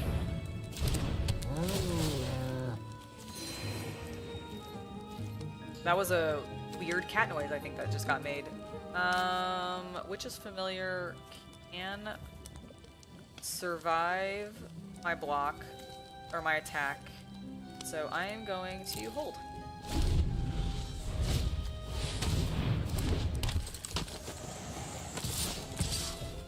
Okay, we are going to... If I do this, I will become a 3/3. Starting blocking or blocked creature you control.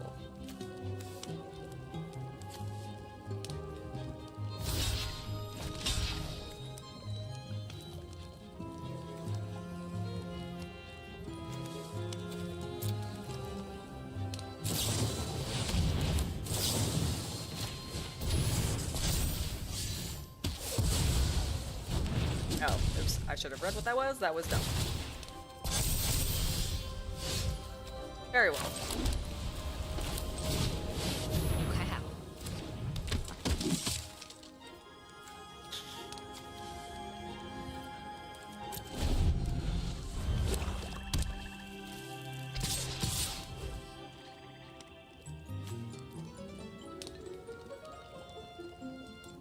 Never another creature. Regardless.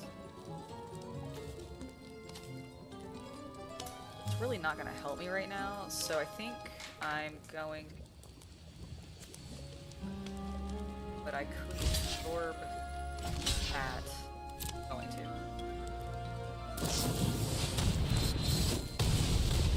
Okay, or unless I do that.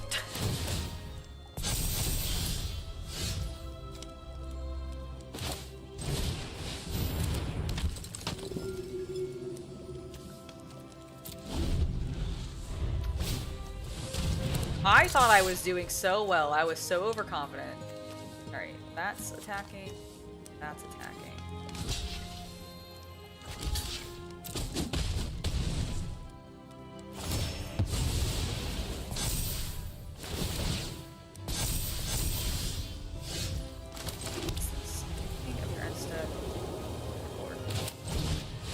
Whoa.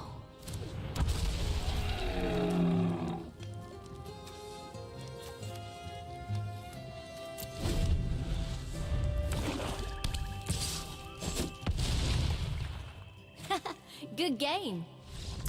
Fuck you, spirit. Oh, I fought literally the tutorial spirit. Hell, god damn it! I'm doing that again. I don't want to do color challenge. I want to do. Can I do non-botted matches? Okay.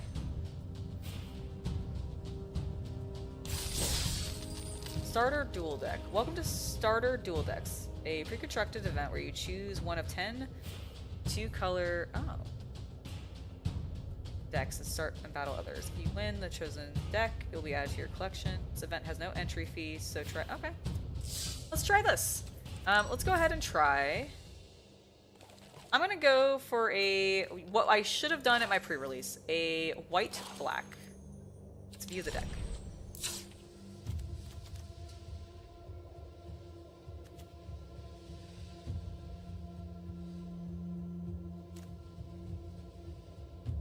This seems pretty good. We're not gonna give like probably crappy decks, so let's do that one. Alright, let's play.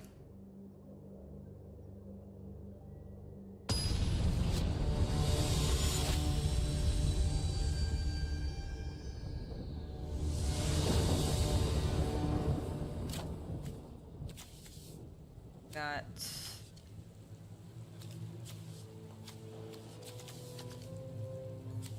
I've got 3 lands. Who knows? Who knows how this will go?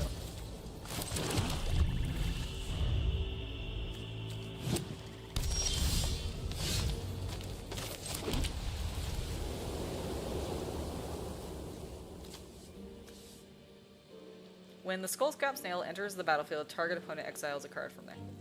Sure. I like that.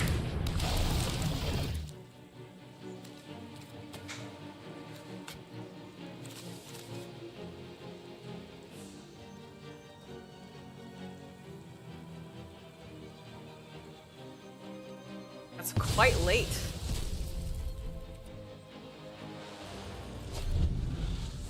$11:44 p.m. My goodness. Playing a green-red deck. In the presence of ages, reveal the top 4 cards of your library. You may put a creature card and/or land card from among them in your hand. Put the rest into your graveyard. Very well.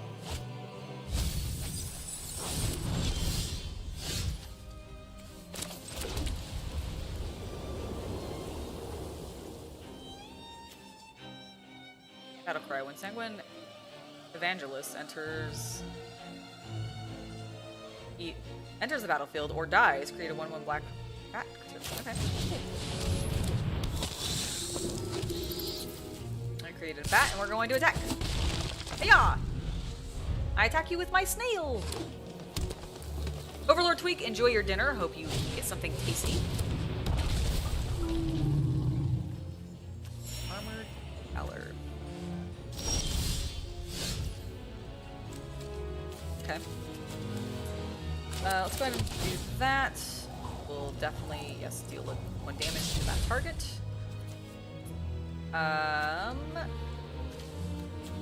Whenever another creature with power 2 or less enters the battlefield under your control. Let's do that.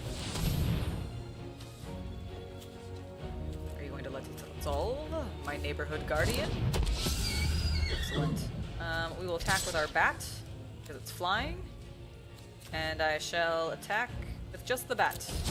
I hit you for 1. Majestic. If I could, like, beat this bat up, that'd be great. Ah, she hit directly. Rude.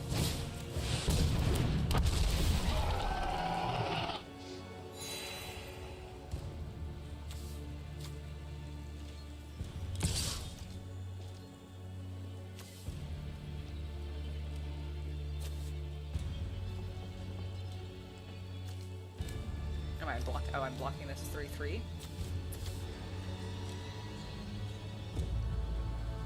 I would block that with that because I don't really care if that thing dies. Cool. Alright, let's get a swamp out. Whenever a creature with power 2 or less enters the battlefield under your control, each opponent loses 1 life and you gain 1 life. I can tap it for 7. And creatures with 2 or less power gain death touch and lifelink until the end of turn. Fantastic.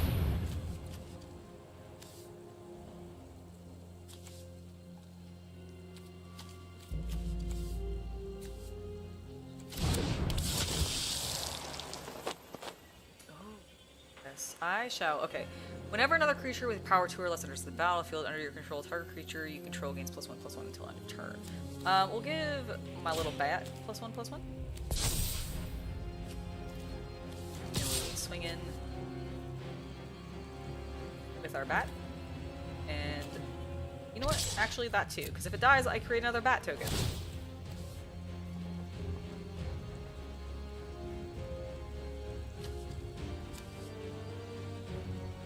And I'll just have lots of little flyers to start whittling this person down with.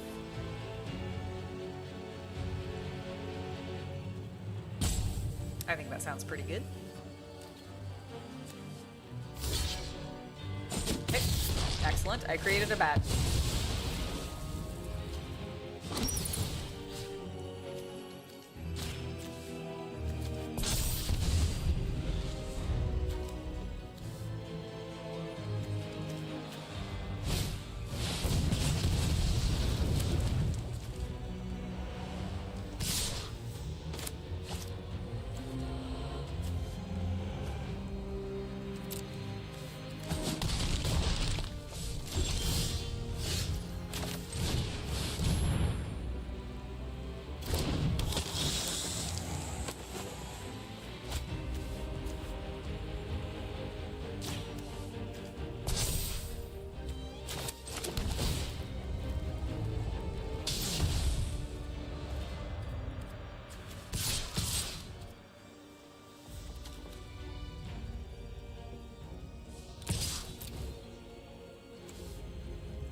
Yes, sorry, I'm just very invested in my game.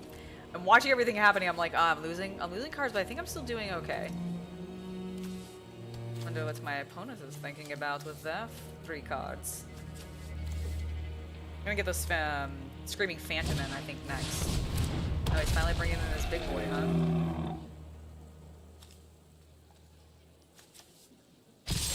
Or a creature with 4 power or greater. Oh, nice. I block here. Oh.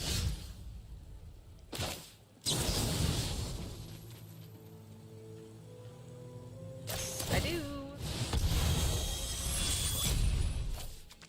Oh. I see. That's my bad. I misread that. That's okay. Alright, I'll also play that. Sure, I'll take Swamp. I will attack with these. So why did that... What does Ward do? Got it.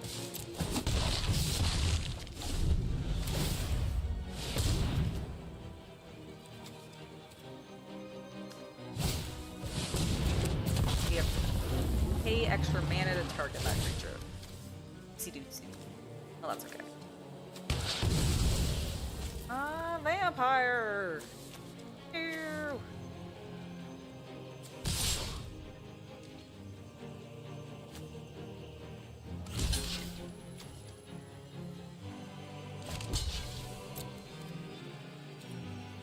I think I'm still dead, but I think that prevents it. Unless they have... Ah. Okay. Oh, there we go.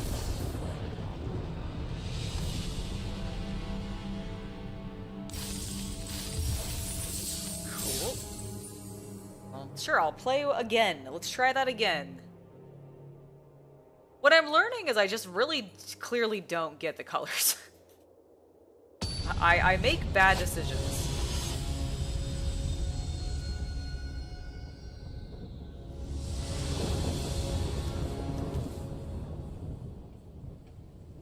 Sure.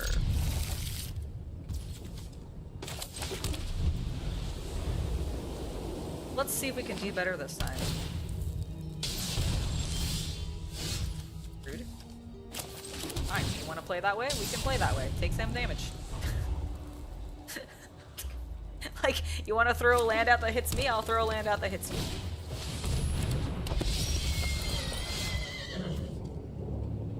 Oh, yeah, this is that steed that we saw the last time. Alright, let's swap out.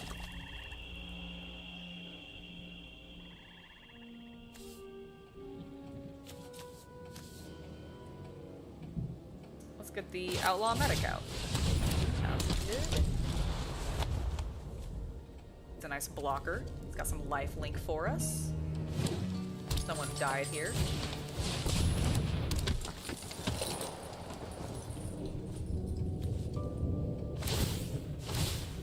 They seem to be made up of Thunder Junction cards mostly.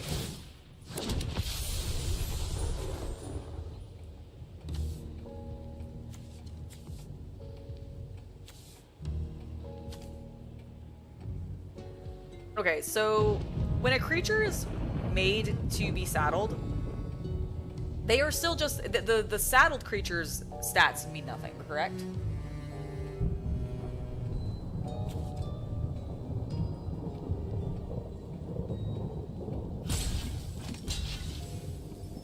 Because I think I want to block with my outlaw medic.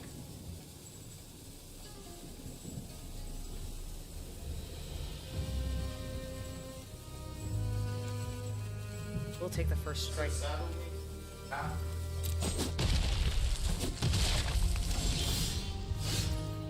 Okay. And then just use the saddle at the cost of having the Okay, that's what I thought. Got it.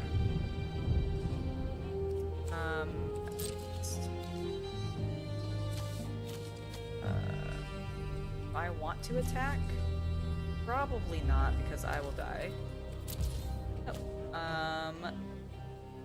I'm going to go ahead and bring that out. And we'll put a counter on him. And we'll play.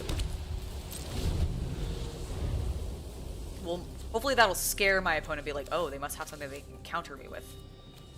Because I put out an extra land at the end of my turn.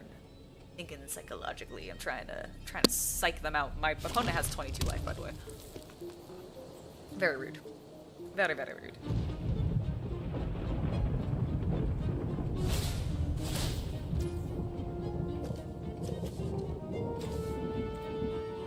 Sure.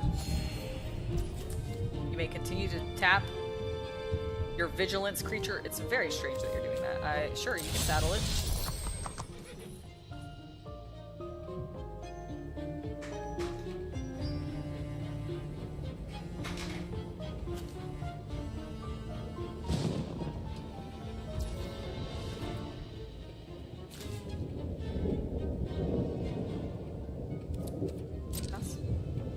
Going into the attack phase. Alright.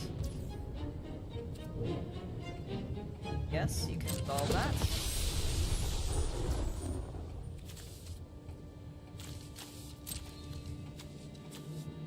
I'm going to block here.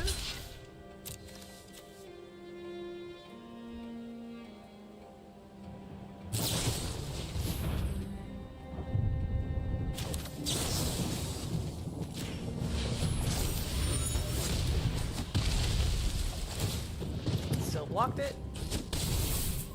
It's fine, only took 1 damage. So my biggest problem, I think, when I play this game is I'm really bad about countering. I don't think I use my cards as efficiently as I should. Destroy target artifact, enchantment, or creature with power greater or greater. Alright.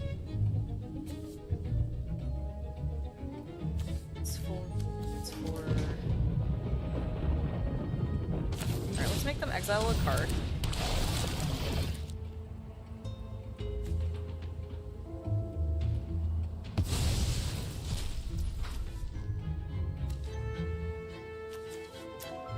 And then I am going to power 4 greater, huh?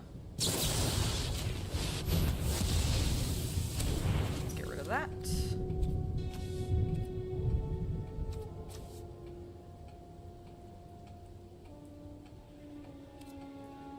I'm not gonna attack, I'm just gonna use these blockers. Can't block the flyers, but block these two things. And now they have to use one of the flyers to saddle this. So, ha! Which reduces one of them, ideally. Yep, you're gonna saddle with a lovely angel. Congratulations.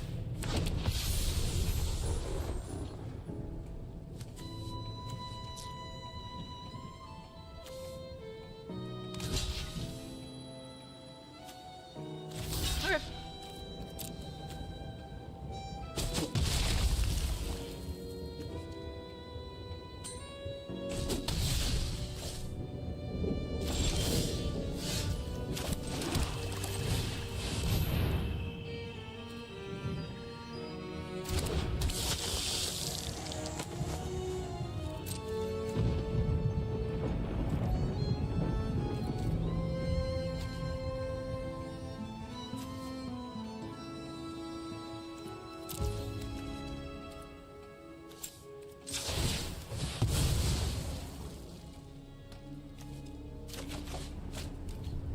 What?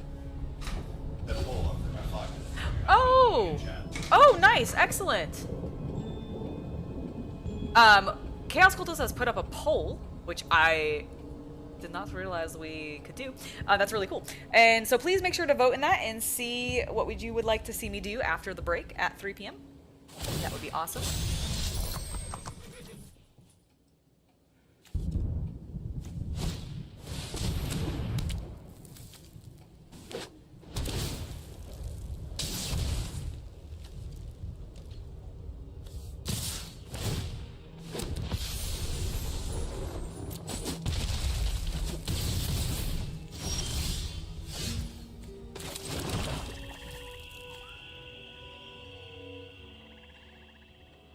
You may look at the top card of your library anytime. Once each turn, you may cast a creature spell with 2 power less from the top of your library. Okay, that would have been nice to have earlier, I guess. Never another creature. Oh,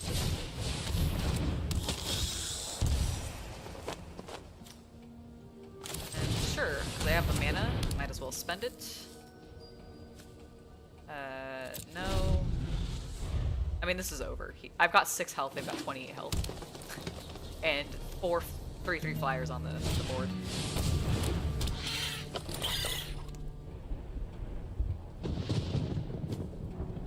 What you gonna do, friend?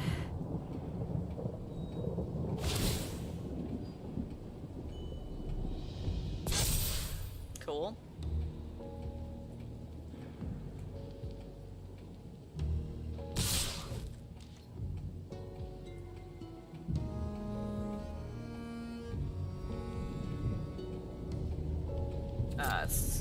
Point in blocking. I am clearly going to die, so.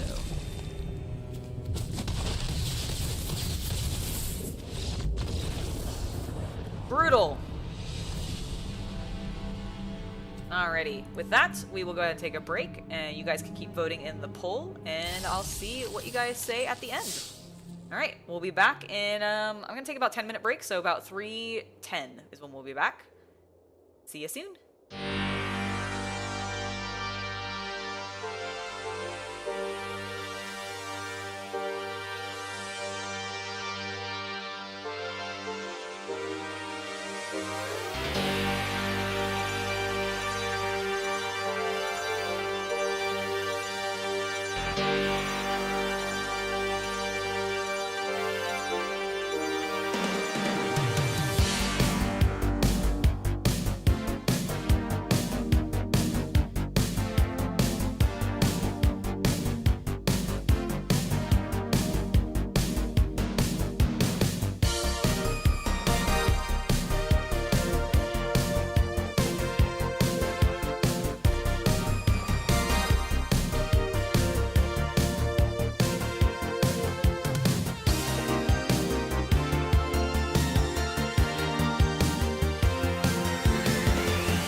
Alrighty, I am back and I see that the people have spoken and you guys seem like you would like me to continue playing some Magic.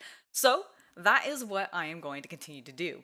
Now, I think I'm having the problem, as I'm going into this, I'm realizing that I am playing a little too fast. I am not always necessarily looking at this is especially true when it comes to my opponent using a card to counter or affect something I myself am trying to do. I have found that in the last game especially, but the last two, as I've been doing this starter deck duel challenge, I have realized that I think that's what's been borking me, and then I would like read things afterwards and realize more. So we're gonna try to slow down. I'm gonna read through the cards a bit more out loud so that I can get them through my head, and so that we can actually do this because I want to win a game. I want to win a game. I've been on a little bit of a losing streak between Bloomburrow pre-release and what we've been doing here in Arena recently, and hopefully I will find an opponent here soon and we can kick butt. And we're going to actually also look in a little bit more detail at our opening hand. I have been, admittedly, a little trustworthy of Magic Arena to do me good and give me something decent to work with because as I was doing my tutorial missions, they tended to set it up in a very effective way. And I don't know if it was specifically, geared or stacked to be shuffled in a specific way to do that, but I think it could be interesting. What is a spacious arrival? Investigate. Okay, so create the clue token. Target creature gets to end a turn. We've got an Iron Spa Spariant, which does have a 2 cost, and then we've got a 3 cost enchantment. So I don't have a lot of creatures right now, but I do have an instance which can buff one of my creatures and an enchantment which can make the target creature an opponent controls. See, it binds the exile target creature on the opponent controls until the end of. Oh, this is okay. Interesting. I'm gonna keep this, and we're gonna see what we can do. I think this is okay. Charmed 0321. Of course, you have a question. What could happen to me if you were shrunk into a quarter and inside the tailbone of a wait? What would happen to you if you were shrunk to a quarter of an inch tall in your bowl of cereal? You'd drown. Unless you can swim well. But that's about it. That's a strange question and I'm not sure, but I think you would drown if you were in my cereal bowl. Because I use a lot of milk, so there's a lot of milk to cereal in there. You probably drowned. Sorry, that's probably not the answer you were looking for. But that's what would happen. Because if I saw you in there and you were like a quarter-inch tall, I'd assume you were a bug. And I'd be like, ew, now I'm not drinking this. So you'd also potentially get flushed down or rinsed down the sink drain is the other thing that could happen. Because I'd toss you out. Oh, and that would be bad because I'd be dumping the entire cereal bowl into the drain. And so then I would run the garbage disposal in the drain and you might be sliced up. So let's just not get into my cereal bowl. How about that? All right, let's play a swamp so that we have each of our 2 colors. And I'm going to go ahead and get out my cat warrior. He's a good kitty boy. And I get to, whenever he enters, I get to put a +1/+1 target creature. He was the only creature, so that works out for me. Okay, so now he's put down a Sweet Tooth Warlock, which creates food for him, which can heal. Great. Okay. Going to drop another swamp. Now I have a card that says whenever another creature with power 2 or less enters the battlefield under your control, he gains flying until end of turn. That's pretty nice. And I do have 2 or less power, huh? I do have some cards. Okay, let's get this out. Lovely. These would trade currently. So I'm going to no attack. Sacrifice a food and target player loses 2 life. And you get to sacrifice it, gain life yourself, and this causes the sacrifice to trigger me a loss of life? That's pretty brutal. That is pretty brutal. I like it. I like it. So okay, she's running black and green. Which makes sense, it's Liliana. I mean, the same thing would happen. If you were spec size, I'd still see you floating in the white milk. Even as a spec. You'd be surprised, like, what dust I sometimes see just, like, floating in things and then just inside. I'm not gonna eat that. Alright, so this has Surveil. Whenever a creature... So this deck I'm noticing has a lot of... Whenever another creature with power 2 or less enters the battlefield.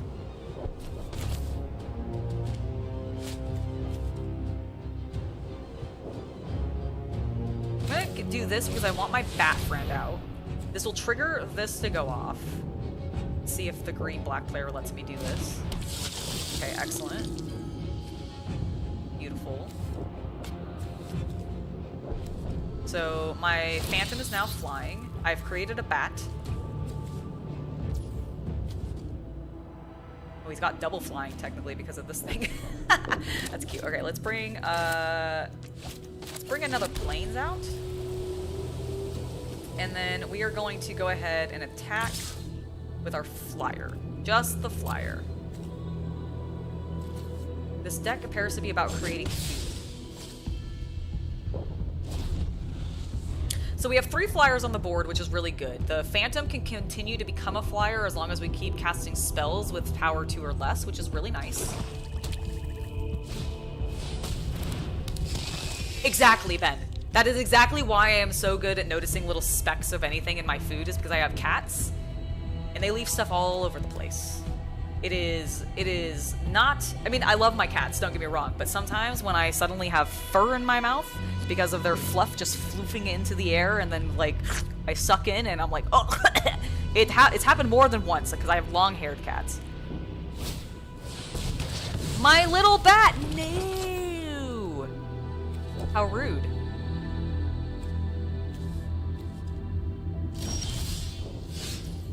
Alright, well that's fine. Let's go ahead and bring out this. That will make my friend a flyer again.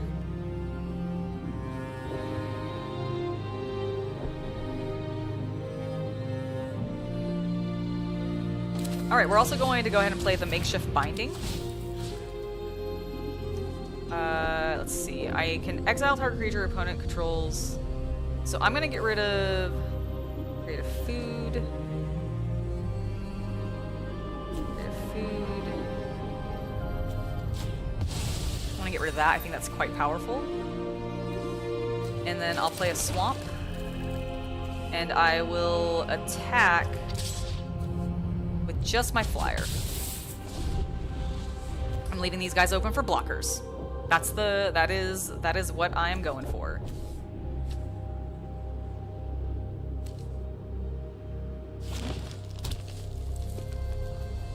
I love the card art for this. The monstrosity. Minstrosity? Oh my god. I hadn't even realized the pun. Beautiful. My flyer! Oops. Well, that's fair.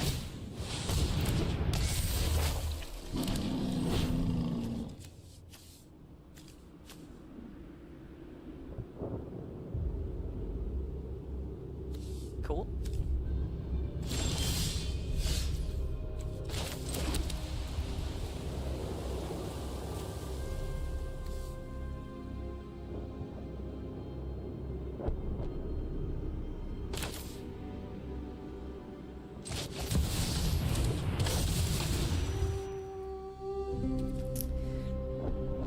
Alright, whenever a creature with power 2 or less enters the battlefield under your control, Surveil 1. I want that to be there. Okay, cool, excellent. I'm going to then hit next. I'm going to attack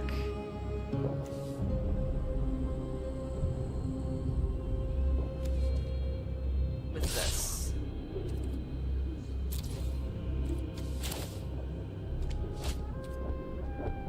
So think I can play this. I'm gonna do this. I'm just gonna preemptively buff it. Okay. Please, block something.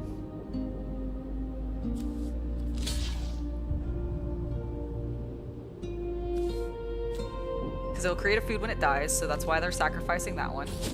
Cool, I'll take it.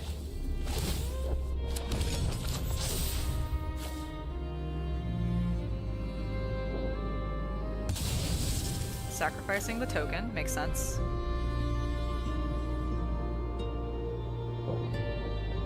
Creature, basic land, and put it... so creature or basic land, so they have to choose one or the other. I assume it's going to be a creature. And then they get to put it in their hand, so they're not getting it onto the board for free, which is good.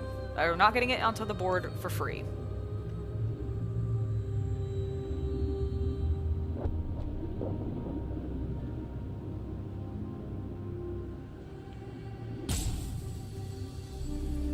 By the way, this is completely unrelated to things that we've been talking about so far today, but have you guys seen the like opening ceremonies for the Paris Summer Olympics? I loved it. The hard, like the metal on the outside of the building after like, and then going from like Les Mis to the heavy metal to Gaga, like it was such a wild trip. So good.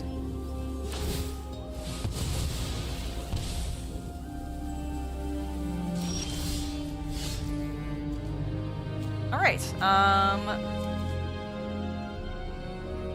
gonna do this to draw a card. Lovely.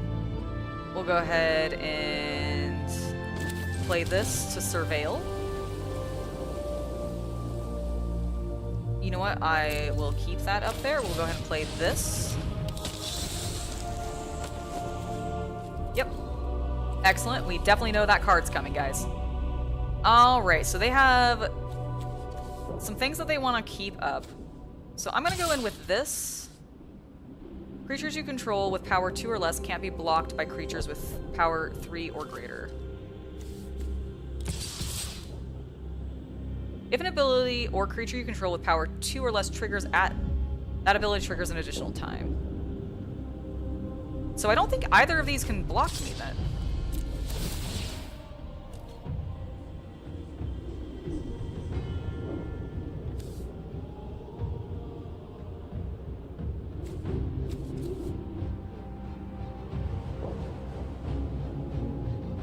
Whenever this creature attacks. Oh my god, look at that. We got so many hits in. Interesting. I was expecting some blocking. Oh, but they couldn't. Because these are... Oh, this is such a devious card. You still can't block me. You will die next turn. There's no way you can do 20 damage to me, surely, with 2 cards. Okay, you're gonna sacrifice. Are you gonna sacrifice all your food to get your health back up, friend? You have to pay 2 to keep doing that, so you could do it once more at least, right? Yeah, it was such a good opening show, wasn't it? I thought it was such... Okay, so from my understanding, because I actually don't know that much about the Olympics, I don't often...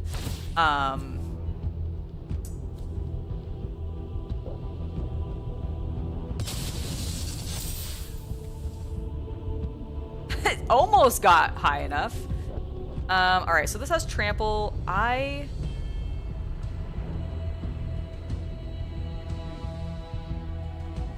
I care about this? It's no blockers. I'll take it. I'll take your 12 damage. Oh, are you really trying to figure out a way to get me down further? Because I don't know if you can. Uh-huh.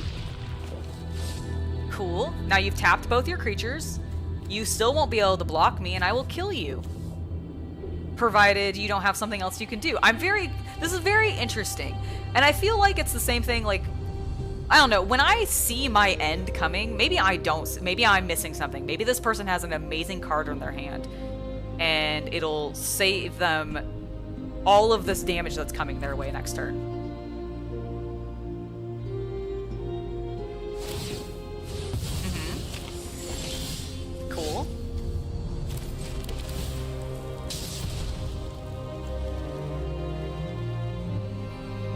Creatures under your control with power 2 or less gain death touch. Yeah, let's do that. Activate ability.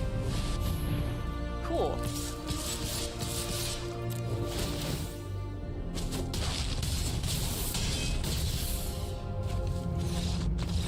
Lethal! We did it! I gave everybody death touch. There was nothing they could do. They couldn't block. It was brutal.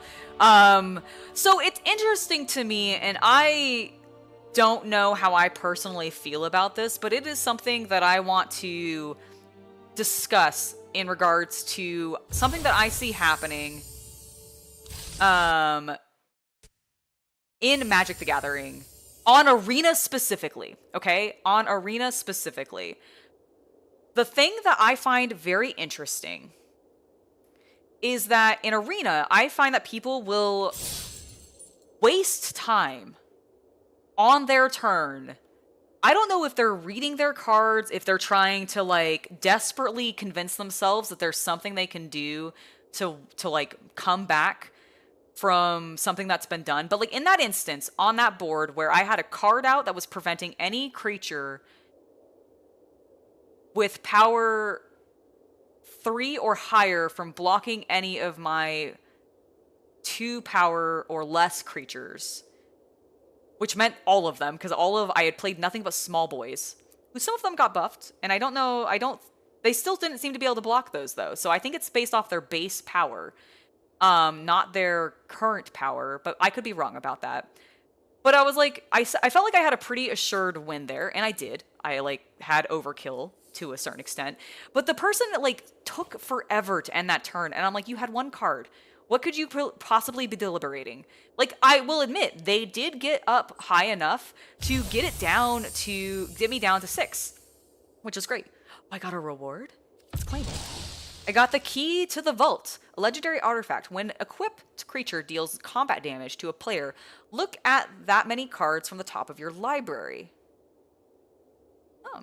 You may exile a non-land card from among them. Put the rest at the bottom of your library in a random order. You may cast the exiled card without paying its mana cost. Okay. Interesting. That's an interesting card. Let's keep going. Now, Isaiah, you have asked, what is my favorite commander deck to play?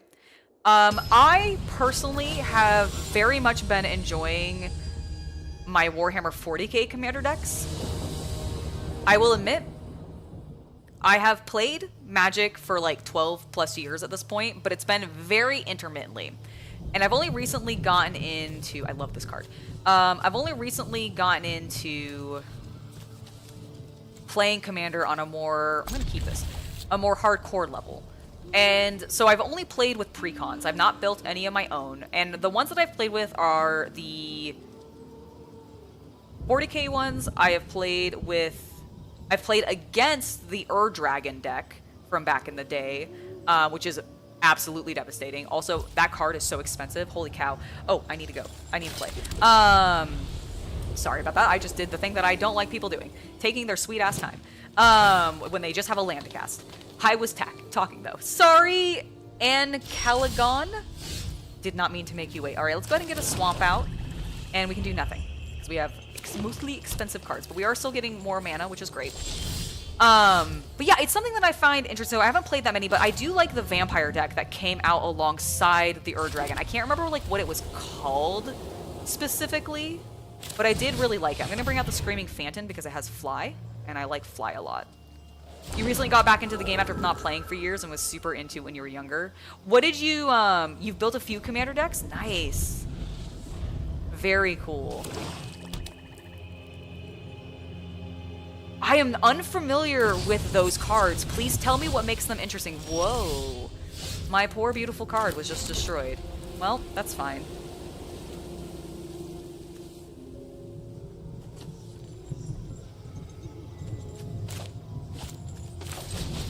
Do that.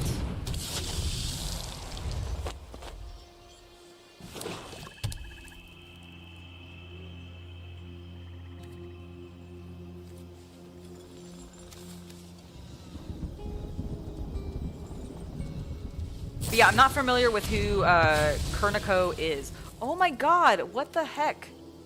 Where is your discard pile? Destroy a target permanent. that what they did before, too? Its controller may... sure. Cool. There's a swamp or plains. Cool. Well... when it dries, I get a card, so let's try again.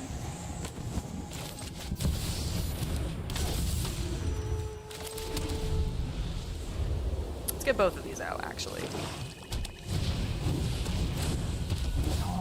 Cool, you can't block me.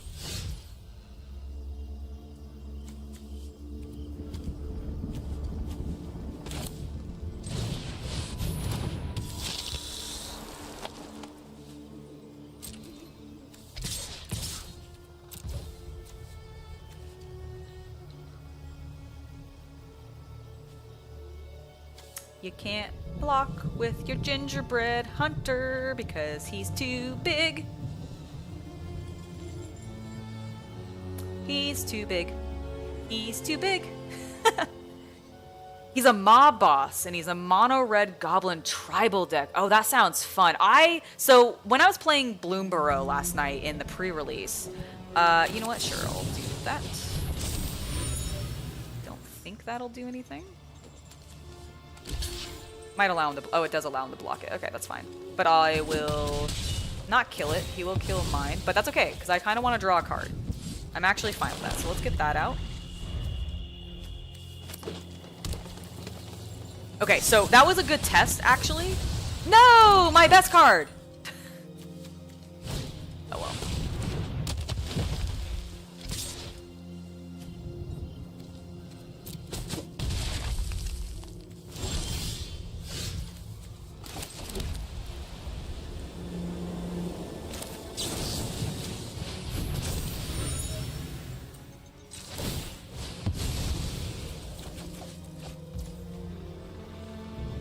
Ah, here we go.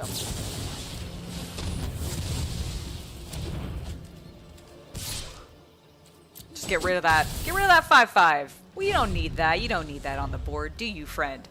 Can get insanely out of hand. I imagine it can. That's so cool. That is so cool that you can get that many goblins. Like, what an insane... like, I've heard about decks like this before, and that's really cool to me. That seems so fun. Cool. I got hit for 2. Not bad. Get this land out. Cool. Let's go ahead and sacrifice a card to just draw that. Excellent. And you cannot block me because you do not have a flyer, so... Julio.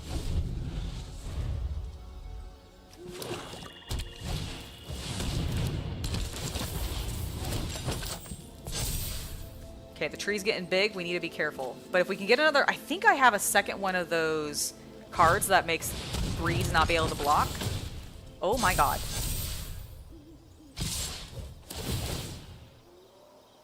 Am I dead? 5...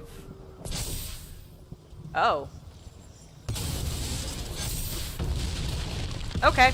Well, good game, I guess. That was brutal. Okay, there's something that I want to understand about this. Are these people using the pre-collected decks? Are they doing something different? Like, is that just... I just want to see. If I go into the green-red, if I view this deck... that is just what's in here, huh? Why don't I have... I don't feel like I have that kind of destruction power.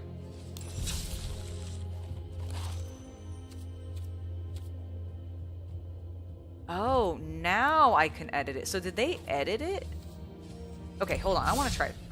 Can I do this and I go back to my starter deck duels. If I play this, can I do I cannot do anything with it in this set. Okay, so they are just running, so I'm just bad. So I'm just bad at the game is really what is going on here. That's what I'm realizing. I'm realizing that I'm kind of shit at this game. Because I feel like they're giving me decent cards, I'm just not using them well. I don't know. Maybe it's just me. But I feel like I'm not great at the game. We are going to keep trying, though. Waiting for our next opponent. You haven't played Arena before? You usually play Magic on Tabletop Simulator? Ah! I did not know that Tabletop Simulator had Magic. It makes sense. Can you play Commander via the simulator? Because I don't think you can play Commander in Arena, which is annoying. I would love to be able to play Commander in Arena because I think that'd be really, really fun. No one's actually on Magic Arena right now for me to fight because everybody's at pre-releases. That is actually legitimately my guess. Oh my gosh, the bing of ready startled me. Oh, I like that. That's cool. Las Bigums. Alright, Las Bigums.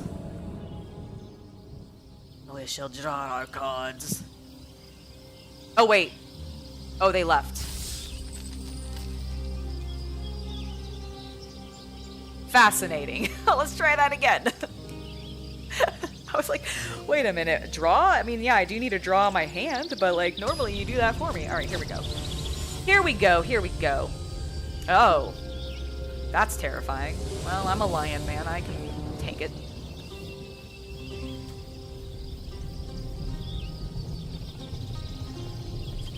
All right, so we got a couple of planes.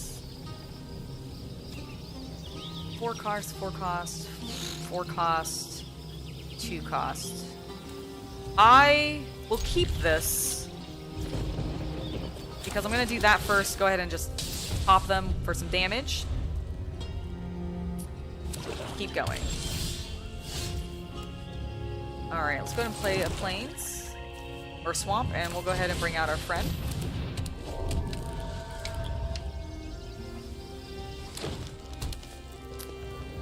Green black. Green black seems to be popular in this format. You can play Commander on Simulator? Nice, that's really awesome. Alright, this should make him a flying creature, which means he won't be able to block it. And we can just hit him in the face.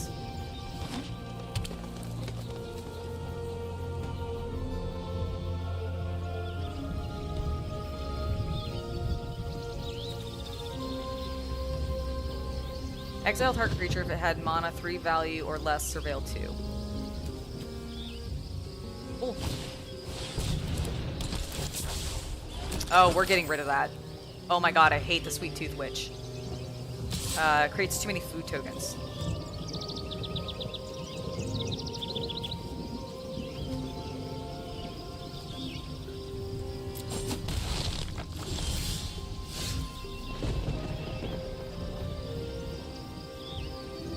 Cool. This is it not dying.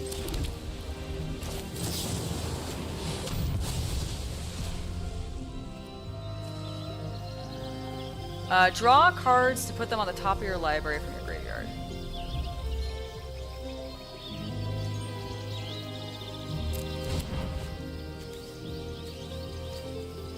Alright, and then this can...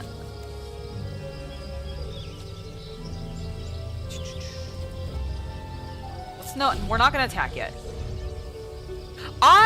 So, Isaiah, I do not have a huge problem with the Universe Beyond collabs, except for when they actually insert themselves into Modern or the other formats. Like, I like Universes Beyond in regards to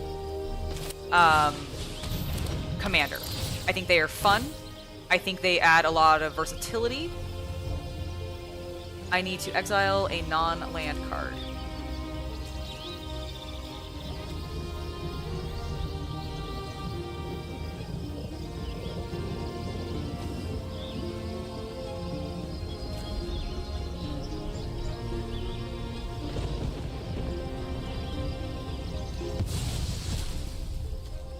Okay.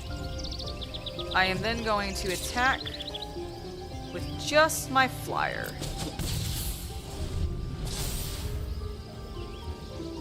All I want to hit with.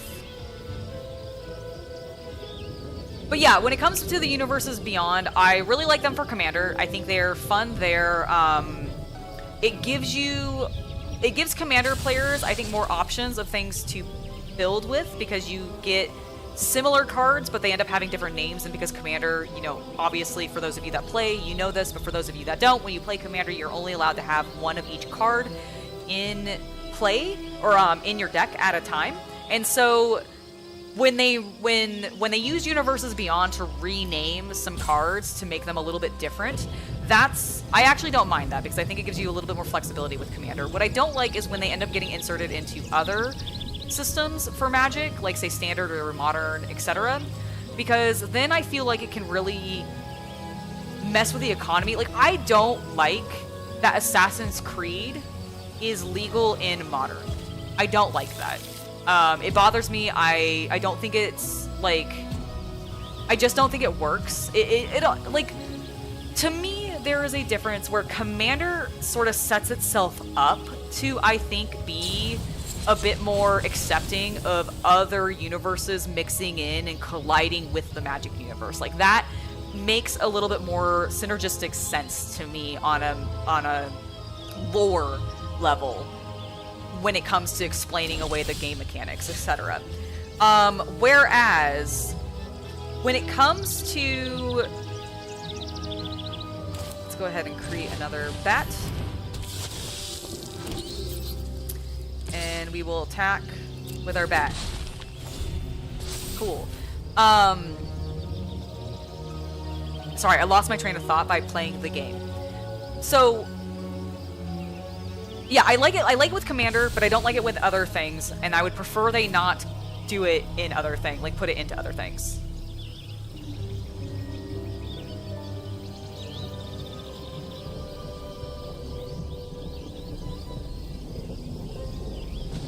Do I like the lore for Magic?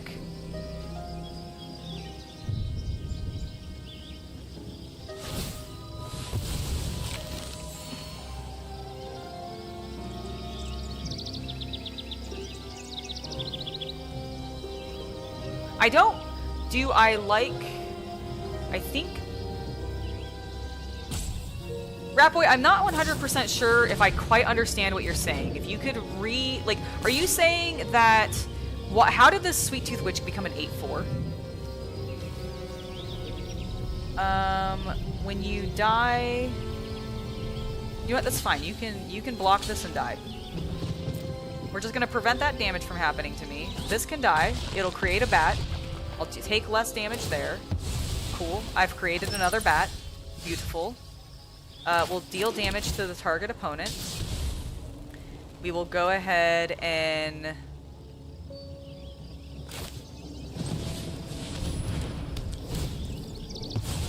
Yep.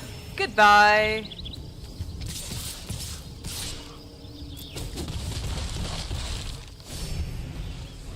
And I'm going back up in health. Wonderful! Wonderful! I feel like Matt Hardy every time I say wonderful. Like Lord of the Rings. Like, okay, so Rapboy, I'm going to try to make sure I understand what you're trying to say. You're asking, but do I like the lore? Because you think that players... I think too, players have that... Is line what you meant to be like? That like, but then cross it when there's something they... Oh no, looks is probably what they... Okay, so... There are plenty of Universe Beyond sets. Choose a number between... I'm going to get back to that in a second. Choose a number between 0 and 10. Destroy all creatures with power greater than or equal to the chosen number. Cool. I'm going to choose... 4.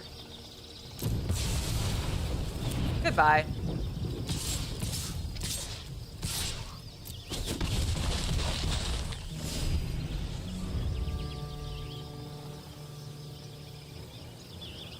We keep going up in health. Do you like Lord of the Rings in Modern? Is Lord of the Rings in Modern? I don't think I realized that. I feel like a lot of players have the line of saying they dislike crossover until it becomes a property they like.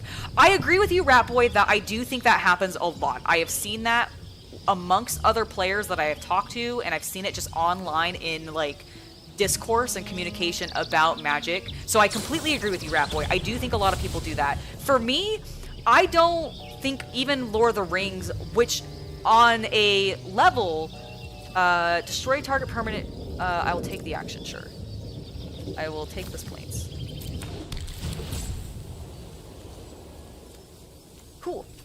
So when it comes to things being in modern, even though Lord of the Rings aesthetically and mechanically does fit with Magic's canon, a little bit more than I feel like some things do. At the beginning of your combat, your turn, your target creature you control with power 2 or less gets +1 from 0 against. Okay, let's put that out. We will do that. Oh, that was probably a bad choice, actually. That was a stupid choice. All right, just attack with everything. He'll probably block with this, but that's fine. If he wants to, it'll trade it, and then he won't be able to get his food anymore. So we're gonna see what he wants to do.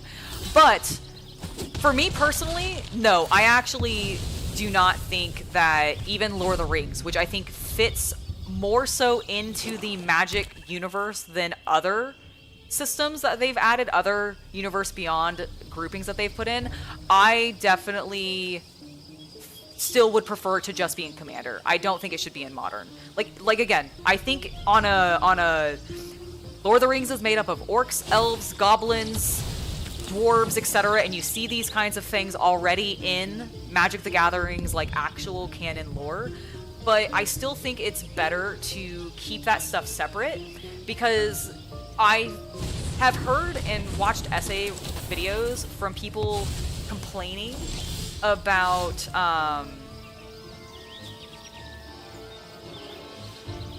okay, hold on. I need to think for a second. First of all, I want to get the swamp out. Whenever a creature with power 2 or less enters the battlefield, you control each opponent loses 1 life. You gain 1 life. Alright, let's go ahead and put that out. And we'll get the phantoms. Alright, at the beginning of your control, gets +2/+. So we're going to do that. We're going to swing in with our bat. Cool. Okay. But yeah, so like even though Lord of the Rings I think does fit into the aesthetic of Magic more than some other ones do, I still don't think it should be part of Marta. I really feel like for example, I love Warhammer 40k. I am explicitly glad that they did not do sets of Warhammer 40k that could then be used in Modern or Standard. I think that would have been a foolish idea, even though there are creatures that exist in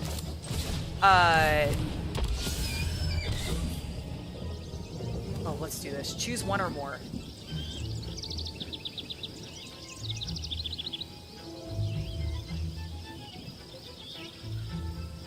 Oh. I would like to each player loses 4 life. Each player sacrifices 2 cards.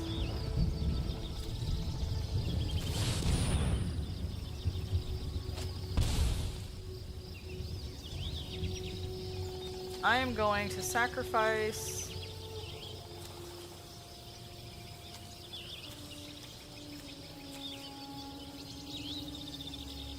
oh, so he sacrifices 2 creatures. Let's go ahead and sacrifice our little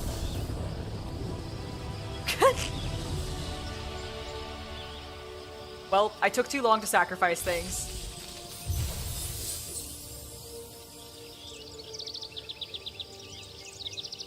Me, when you were attacked with my Jeff Goldblum card, only to be blocked by a Godzilla and then getting killed by my opponent's Hatsune Miku card. See, that is funny to me in a Commander setting, because Commander is such a different style of gameplay compared to what I feel like I almost called it Games Workshop, what I feel like Wizards of the Coast actually sometimes wants out of their standard play. Ooh, what did we get? A Virtue of Persistence. Okay. Lochthwain Scorn. which is in a sorcery adventure. Target creature gets -3/-3 until the end of turn and you gain 2 life. Okay, that's not bad. At the beginning of your upkeep, put target creature card from your graveyard onto the battlefield under your control. Holy cow, that is a good 7-cost card. I will claim it. I will play another game.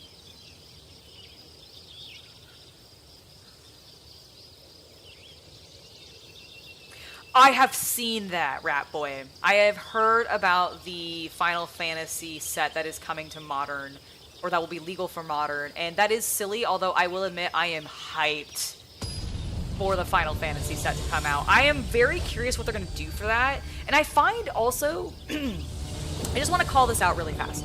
I find it so fascinating that they are doing a Final Fantasy set, because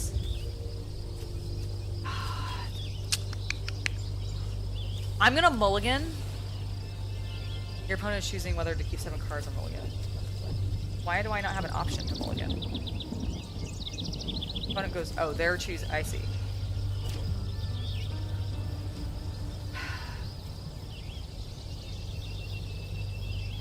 Your opponent, I'm gonna keep this because I'm going second. I'll draw in my first turn and hopefully get another land. But yeah, okay, so the thing that I was saying about Final Fantasy in Magic, I find it extremely interesting that that is happening because Final Fantasy had its own TCG for a while, actually. It was a relatively long-standing game system, and I did know some people that were into it. I never knew, like, rabid fans or anything of it, but I definitely saw some collectors. And I think it's dead now. I don't think it's being made anymore. It was made by Square. Like, I think it was actually a Square product. I can't remember who the publisher was. I'll have to look that up. I'll look it up after this game. I don't want to, like, distract myself too much. But, like, there definitely was a Final Fantasy TCG. And so the fact that they have, I think that's died now, and now they are doing the Magic tie-in, I just find really funny. Because it tells me that, this was not popular enough to be its own TCG super long term, but you are more than happy to, like, get licensing money from Magic so that you can, like, keep doing other things, which I don't, like, more power to them, right? Alright, lifelink and flying. When it enters the battlefield, look at the target opponent's hand. You may exile non-land. Let's do that. Please show me your hand. I'm going to exile. Oh boy. We'll exile that. Thanks.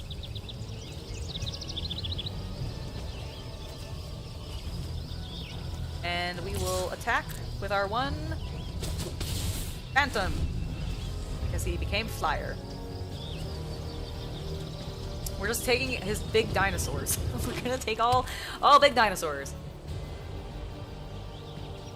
Wait!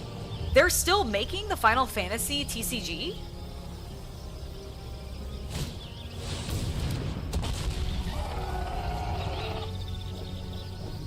I thought it was dead. What are they on? What's the current set? The last I had seen for Final Fantasy was like, I don't remember. I don't remember what it was, but it was like, it was so long ago. It's been like 5 years, I think, or 4 years, because it was after I had stopped working at the game store. And they stopped selling it because it was not doing well at their location. Like, the fan base, the few that were there had died out. What is happening? It's my opponent's turn, right? Okay, good. Like, goodness. Okay, this has ward, so I can't target it with spells.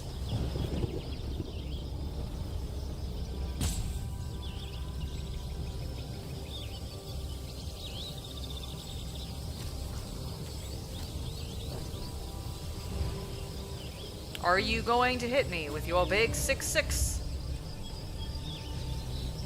Because I would.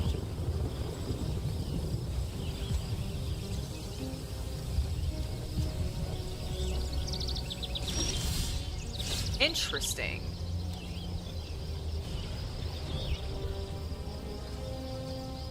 Investigate once for each opponent who has more cards than you. I think I have more cards than my opponents, so that's not very useful.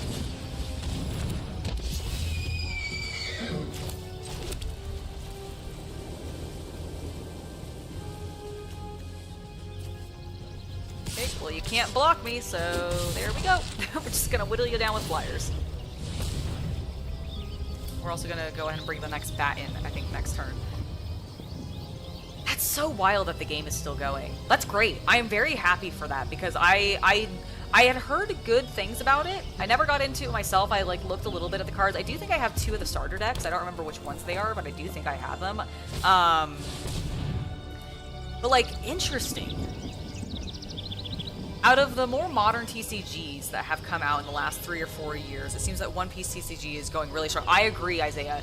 I've played the One Piece TCG. I really, really like it. They actually just reset the Dragon Ball Super TCG, which I had gotten into a little bit when it originally had relaunched like 4 or 5 years ago. Maybe it's probably longer than that. It's probably 6 years ago now or more. But they've recently redone it because I think they've redesigned it to function a little bit more like how the One Piece TCG is because it's doing really well for them. Okay, when he attacks while you don't control another dinosaur, put a stun counter on it. Okay. I will take that, it's fine. Okay.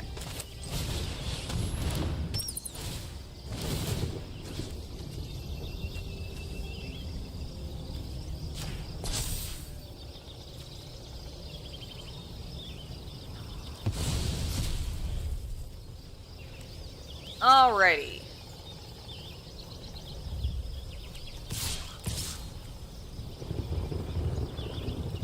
Well, they can't block and they have no cards, so...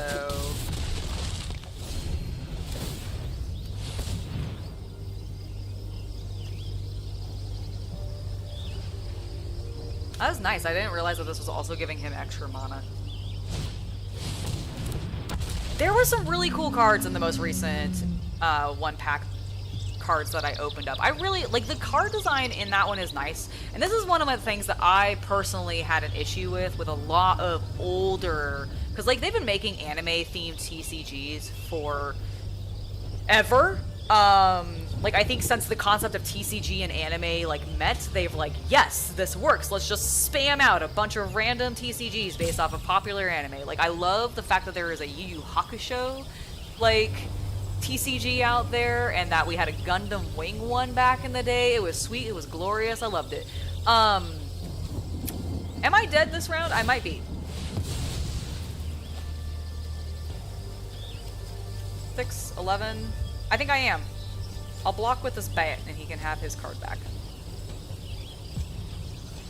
I'll block the 6/6.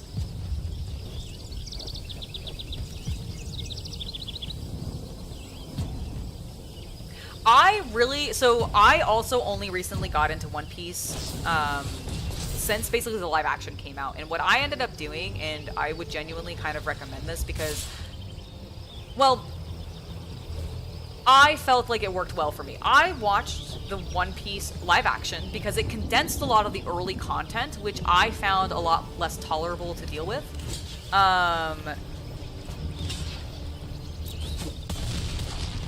Alright, so I've taken 5.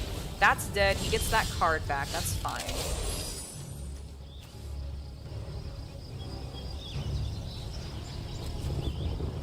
I'm gonna do that. Go ahead and do that. And then... Oh, he's got a reach creature, I see.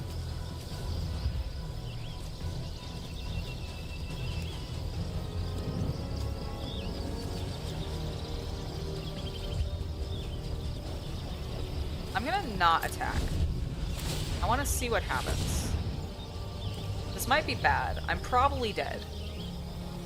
I let this go too far. I believe, but I do think I'm dead. But if I can get this out, I have like no mana. That's my problem. I have been mana starved this game. Look how much more mana my opponent has, and I have 4. No wonder I haven't been doing much.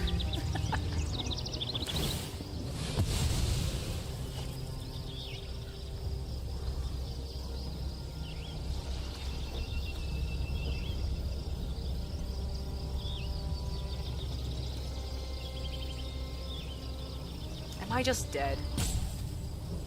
Am I just dead? Should I just concede?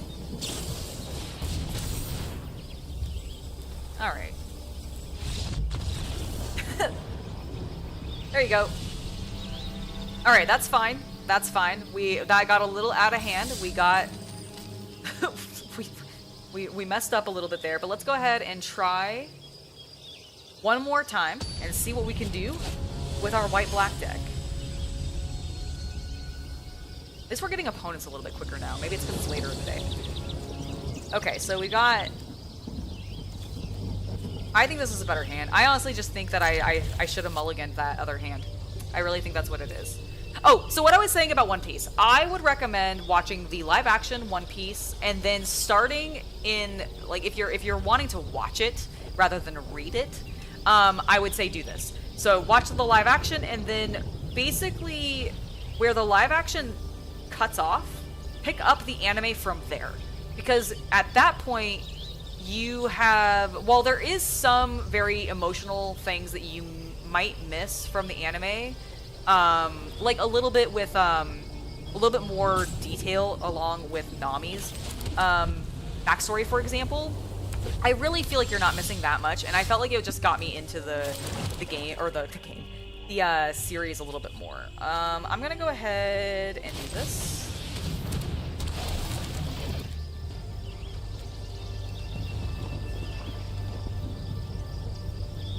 Oh, got a nice crack out of my neck from that. Lovely.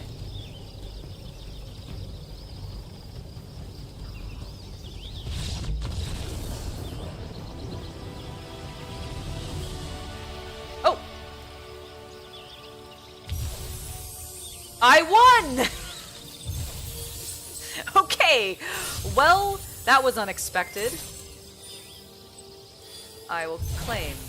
I gotta plan the heist. It's a nice blue card, surveil 3. If you have no cards in hand, then draw 3 cards. Okay. Alright, well, we did that with our black-white. I would like to try a different deck now. Spark Rank. You've unlocked a new mode of play against other aspiring planeswalkers.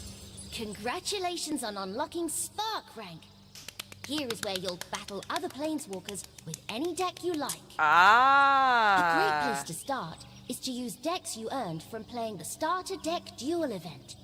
You can even upgrade those decks and make your own creation. Then, climb your way up the tiers of Spark Rank play as you master your Planeswalker Spark. After you complete Spark Rank, who knows what adventures are in store? I can't wait for you to find out. I will not be doing Spark. No, I also don't want to do this. I want to go back to my starter deck tools. Yeah. All right. I would like to switch my deck. Okay. We tried black-white. That's what we were doing. Power to the people, which I really enjoyed. I now would like to try Snack Time because I really enjoyed seeing all those green-black cards coming out from some of those other. Should I try? Should I? No. What we're doing, ladies and gentlemen, today is we're going to take Outlaw Posse. And no, we're not. We're going to do black-red. No, we're going to do white-red. White-red. Red is not even what I'm saying. What am I doing?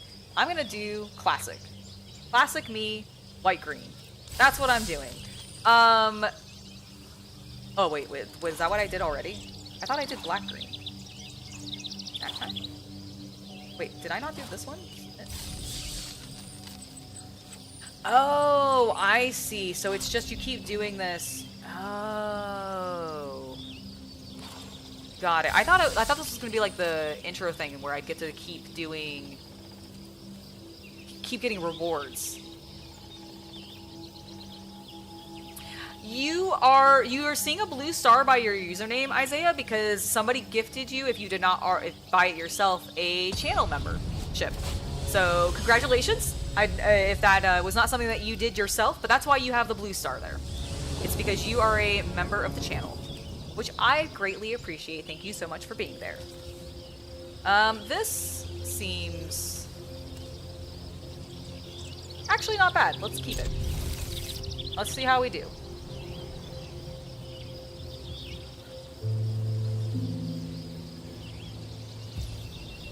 I'm going to drop a forest first because I feel like that's probably pretty good. We can't really use this instant yet, so even though... Actually, I don't even have any planes. Wow, rude. What? You want to deal damage to me? I'll deal damage to you. There you go, friend.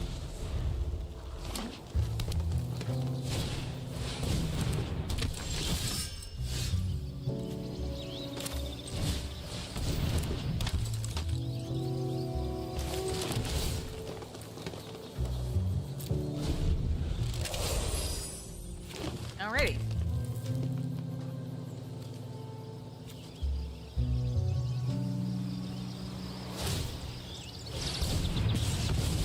Whoa, rude.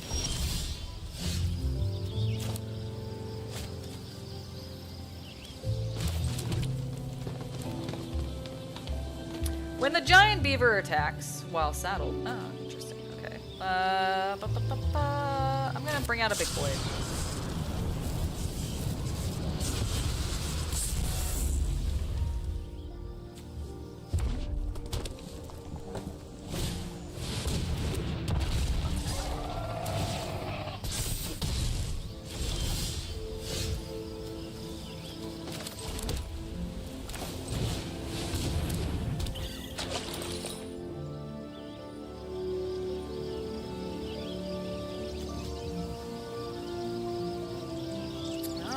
I like this acrobatic leap.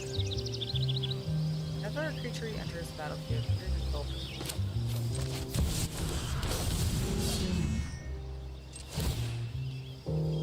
tap any number of other creatures you control with 3 or more power. Saddle, okay. Well, I can't use him right now, so he's saddled.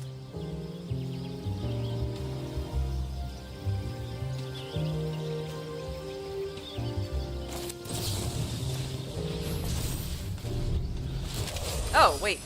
What? Okay, I fucked that up. Hold on. We're gonna restart. I'm just gonna concede because I messed that up like real bad. That was, I don't know what the hell I was doing. I completely misread those cards. Like, I just completely misread those cards. Well, there you go. Excellent. You don't even have to purchase a membership because you already gifted one. You know, if you wanted to, you could still gift somebody else a sub if you wanted. That, spread the love around. I do like that. Helps get other people invested in the community. So it's up to you. That's awesome. Thank you so much for joining. I really appreciate it. Let's try this again. Okay, we completely flubbed that. That was, I just went into that not doing anything that I feel like I was supposed to. I do have some good land here. I've got some low-level spells, some low-level creatures. Okay, I feel good about this. We're gonna play better this time. We're gonna play better this time, alright? I think that sounds lovely. Okay. Let's drop a forest first. Because we have some green cards up front. And really we have both green and white. But we'll see what we do. Attack of the giant beaver. You have to go to bed now? Alright. Well, good night, Alex. Have a lovely rest of your evening. Thank you for hanging out with us. I know it's late for you, so get some rest, and we'll have a good rest of your day tomorrow. I think that is wonderful. Alright, that was silly to do. I should have put planes out, but that's fine. Let's get our intrepid stable master. He is a lovely reach creature. We'll try this again. Try this again. Maybe we won't immediately lose our first creature.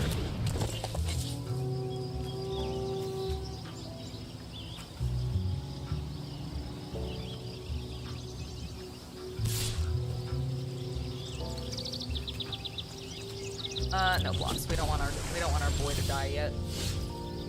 Okay. Let's drop a plains. Untap 1,000 Moons infantry during each other player's untap step. Holy moly, that's great.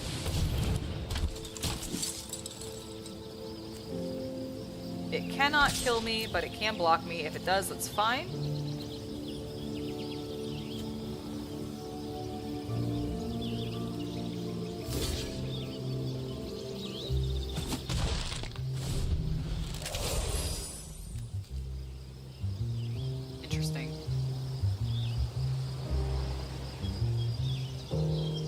Dark Souls would be absolutely amazing, Isaiah. I completely agree. Let's see. Is there any other Universes Beyond sets I would want to see come in?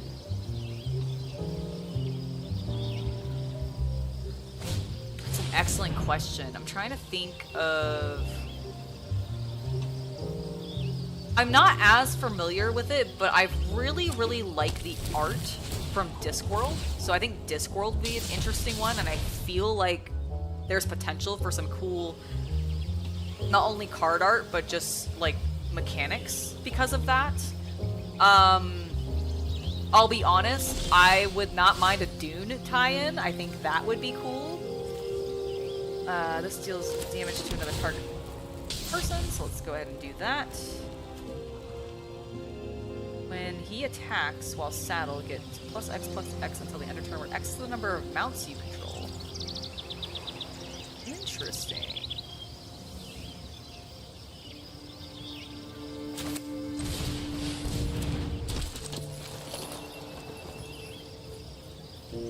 Alright, so he has a 2/3, which means he cannot kill this one. And he'll untap. So he's okay to do. Yep. Sure, you block it, but he untaps. So he's still available for me to do stuff with. Okay.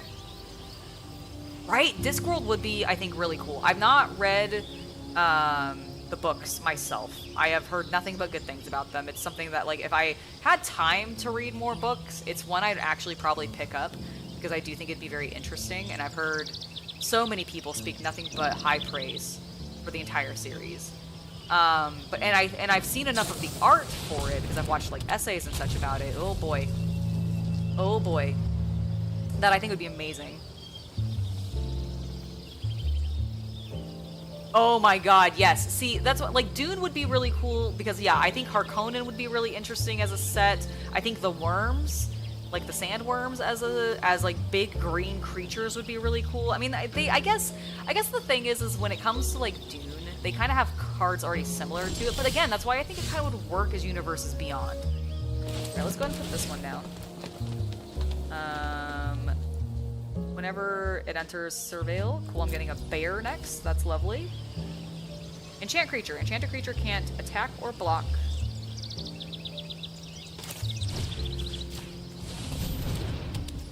Cool. And then we're gonna go ahead and whenever one or more creatures you control drive. Okay, let's do this.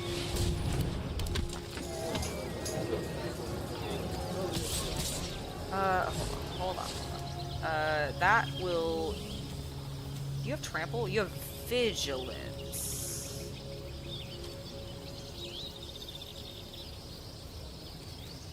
No attacks. This can't do anything to me anymore.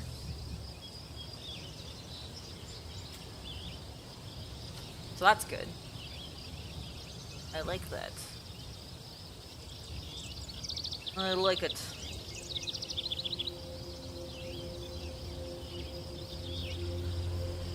Let's will my this is an interesting game because I feel like we haven't actually been trading much.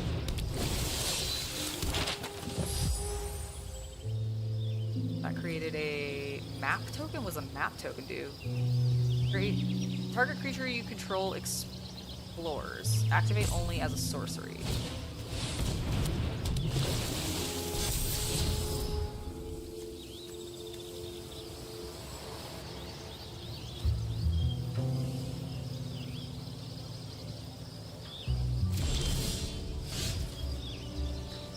Okay.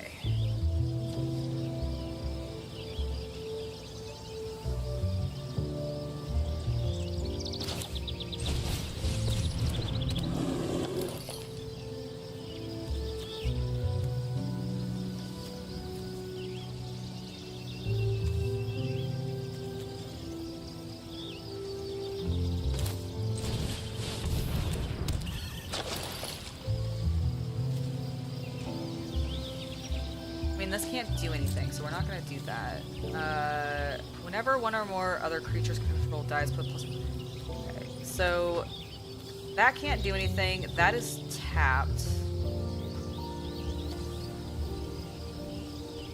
I'm gonna do this because they will just, whatever they trade into it will die if they do it. Everything here will die if they block with this. Which means that either I'll be coaxing them into losing a creature, which I don't mind for me, or they'll let it through and I'll gain a life and draw a card because it becomes tapped. Oh, I need to be, oh, I just saw the okay, are you gonna let it through? No, you're gonna trade. Okay, I see why. That's fine. That's cool. Excellent. I see how I could have been doing that better and using that card better, and I will do so in the future. Because I realized that it's just she needs to tap. Well, you can tap her by mounting, which explains why the other person was doing that. There's a cow! Excellent.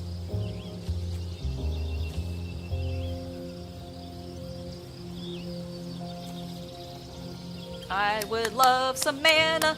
I would love some mana.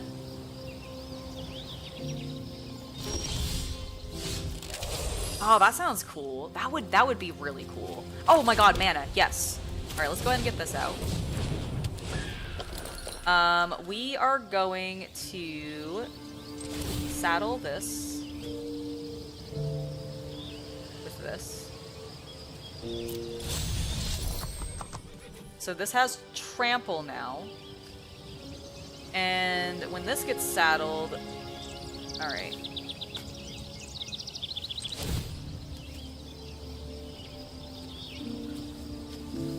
Oh, it needs 3. Okay. Well then, that. Okay.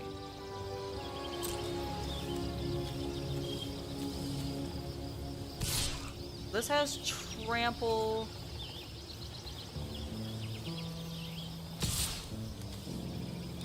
I'm gonna just, I don't know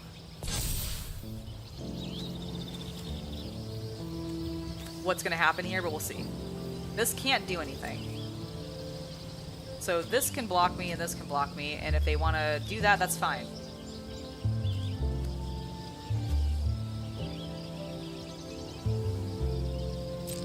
I should hit next. Sorry, friend.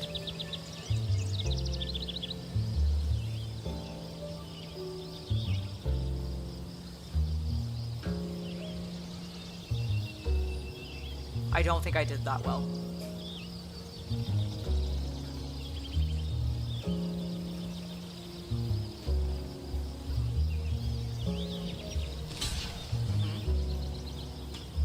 Fine.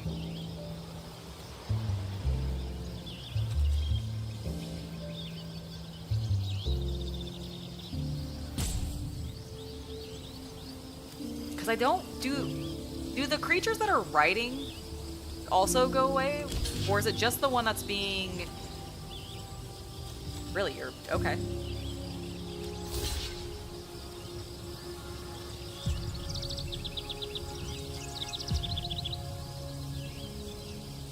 I think I made some poor decisions, but it's okay.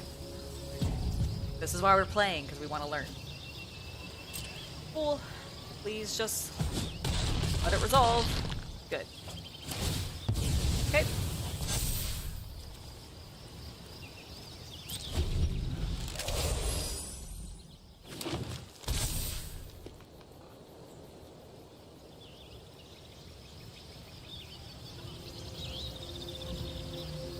Okay, and no, the things that were in there that were saddled do not die. Good to know.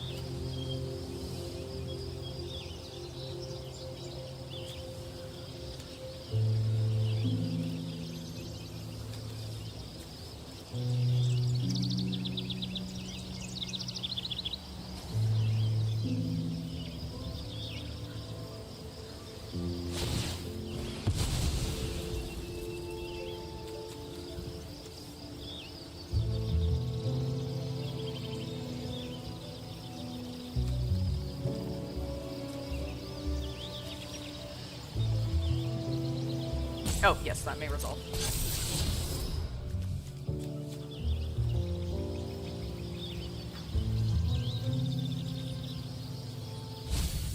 Monster Hunter would be an extremely cool set. Imagine all the cool creature cards from that.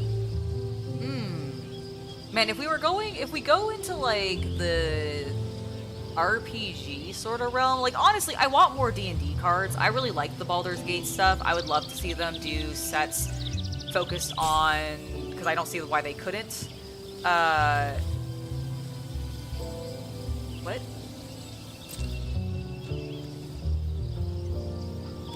What did I pass on?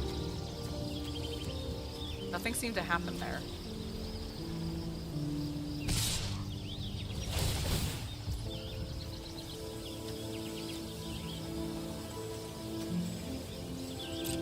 I think I'm just...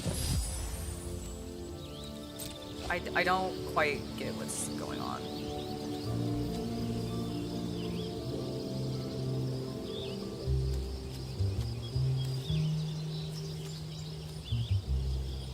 Just kill me already. Please? Confirm? I can't block. Sure, I can't block with that. Please just pass. No blocks. Pass. You just kill me already. Good lord. I should have just conceded. They were taking so fucking long.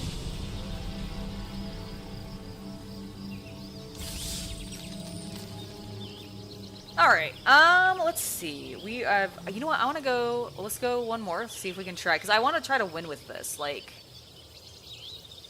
I don't quite get what fully happened at the end there with some of those other ones, but yeah, I definitely feel like I got fucked. Witcher, yeah, I mean, yeah, Witcher, like, there's so many that you could throw out that would be really, really cool. Sure, this seems fine. Why is there a horse on the... Okay. Sure, there was a horse. A horse, of course! What else? Like... I would love to see a Gundam. Actually, a Gundam set would be cool. Or, like, at least Commander. Imagine a cool Commander set focused on Gundam. I think that would be really fun.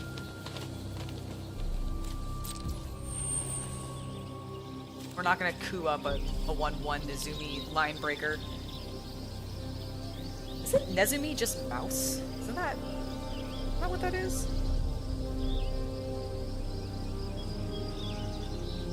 Like, I think, is it, I have to look this up now. I feel like Nezumi, I know it as like a name. It does mean rat! Aha! Alright, oh, enter, sorry. Yeah, Nezumi, it's a rat line breaker. How very cute. I would like to see actually additional Warhammer 40k decks. Like, I would love to see other Xeno factions being used. I'd like to see just some fun stuff going out there. Let's see, enters the battlefield, add one or more mana color whenever another creature with power plays into the battlefield under control draw cards.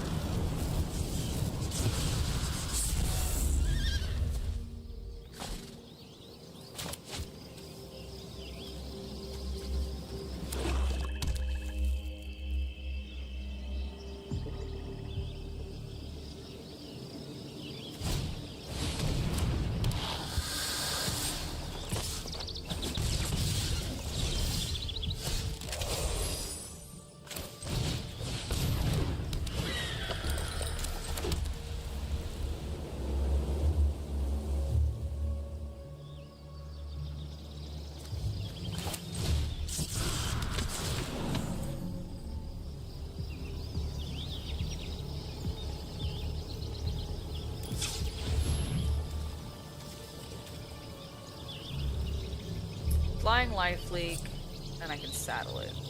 Alright, well, we're not gonna do that yet. We might coup this laughing Jasper Flint soon.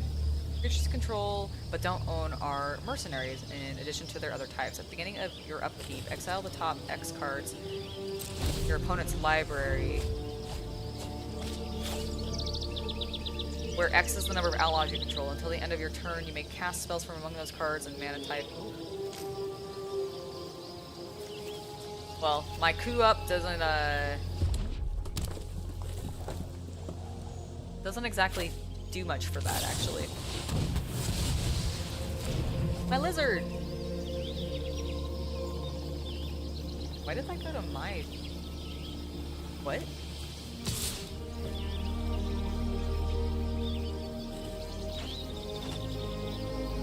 Why did that go to my... What? The fuck?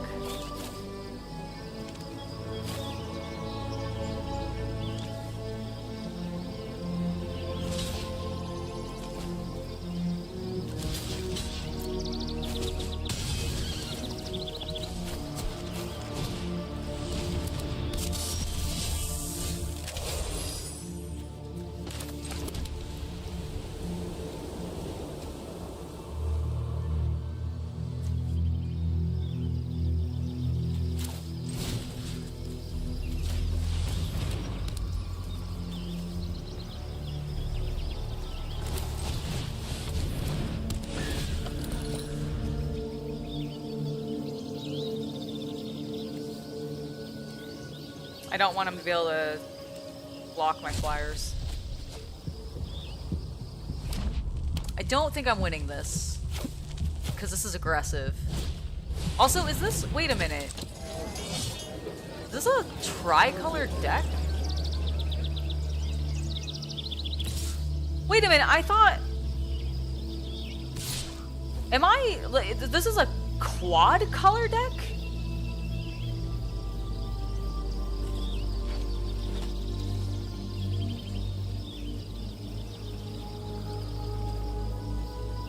I'm not gonna block. I am so confused as to what happened. Why do they have so many colors? I thought this was dual. I thought I was specifically playing in like the dual thing. Is it because they're stealing my cards and I'm not, like, I'm missing that happening? Creatures you control but don't own are mercenaries. At the beginning of your upkeep, exile the top X cards of your... Am I missing this happening? Is that where they're pulling my cards from? Because aren't these mine?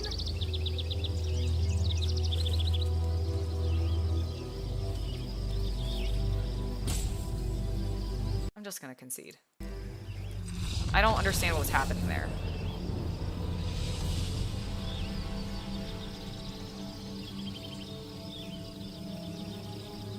I have not heard of Hex Card Clash, actually.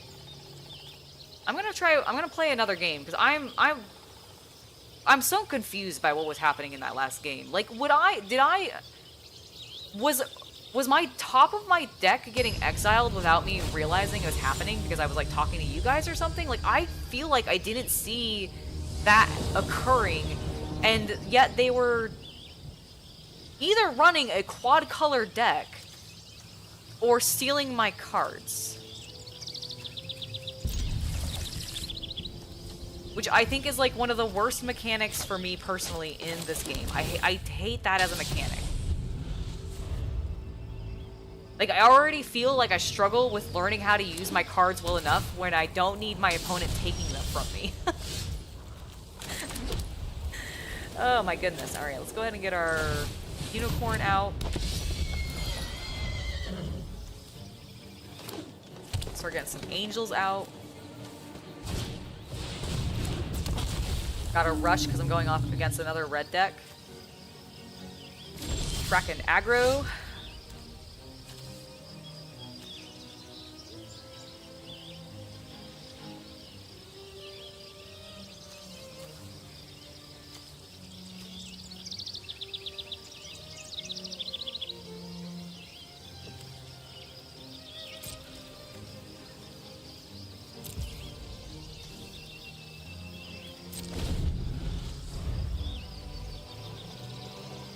Oh, I really hope I'm not mana starved.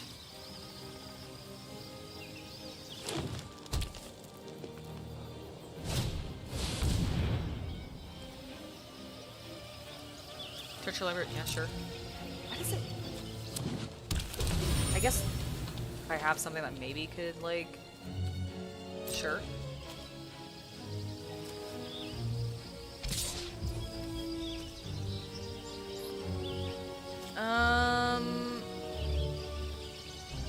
That's not worth it. Steer clear deals 2 damage to target attacking or blocking creature.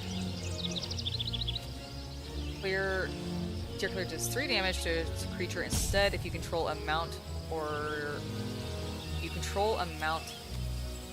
Do you control X? Cool. Let's just get rid of that. Let's get a plains out. Cool. Legend creature. When Fortune's Loyal Steed enters the battlefield, scry 2 whenever Fortune is saddled at the end of the combat exile. Okay, I don't want to saddle. I need to get something else to saddle, so I'm going to bring this guy out.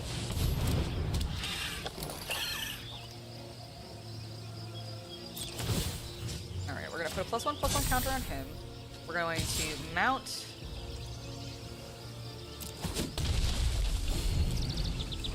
I couldn't tap him to get him as a mount because he came in. That's why. I was like, why couldn't I tap him to make him a mount? That's why. So I'll get him. Oh, this is gonna get brutal. Okay, honestly, this Honorary Tumblewag is actually a really interesting combo with this dude. Oh, my unicorn! No!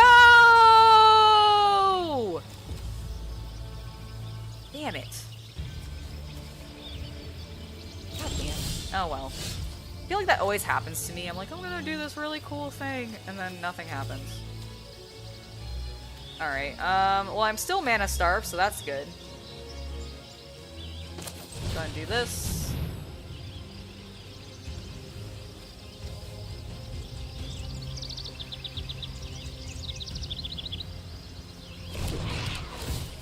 They had to have been. They can't. I don't think you would be running a multiple color deck in this format based off of what I'm seeing.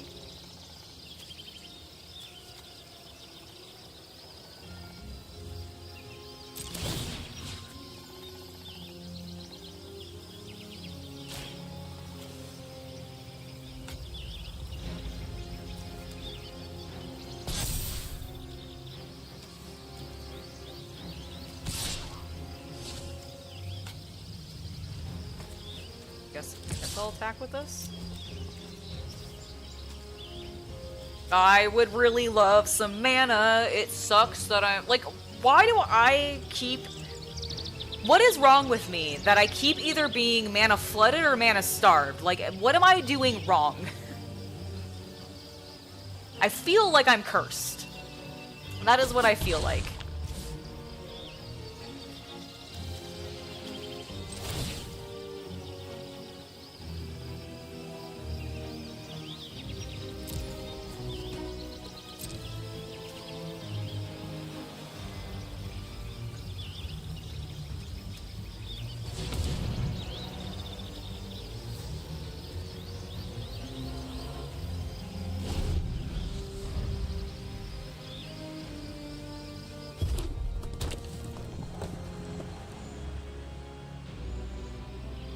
I definitely think they were stealing, by the way.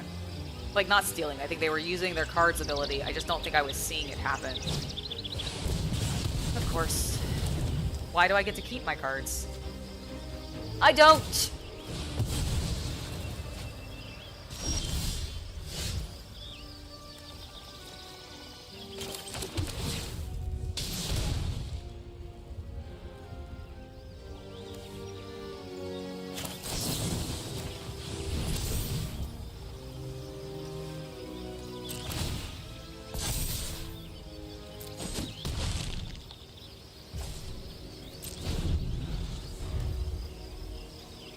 Well, we may still win this, even though I feel like I have been losing all of my cards. But then again, my opponent's board is empty, so... Lovely. I don't like that. Well, that's a perfect... It's a perfect card for this, isn't it? Isn't it? Isn't it?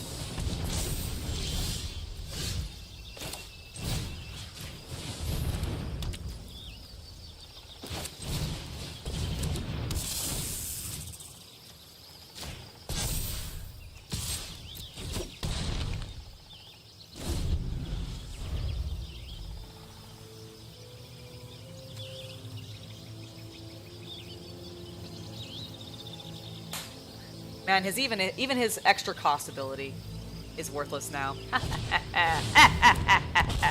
Oh god. Discover 5. Reveal the top of your library. Okay.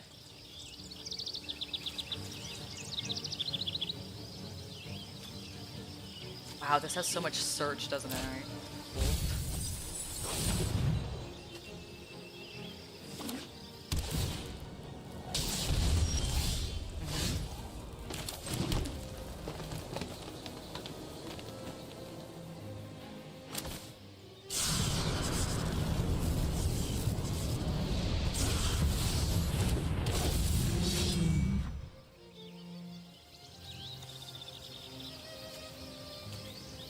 When saddled, double the number.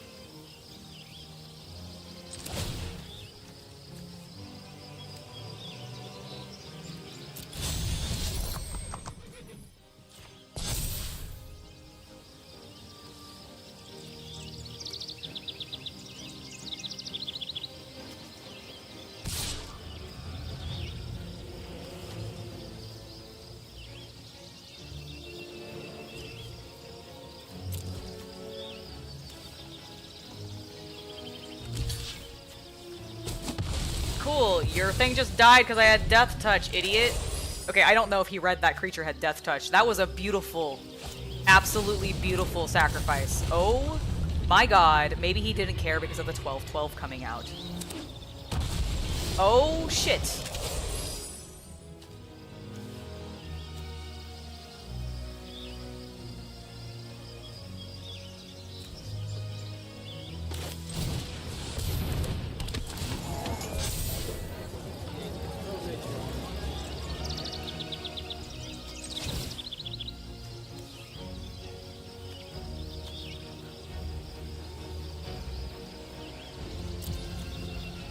Okay, at the beginning of combat, on your turn, put a +1/+1 counter on target creature. Whenever ordinary Tumblewag attacks while saddled, double the number of +1/+1 counters on target creature.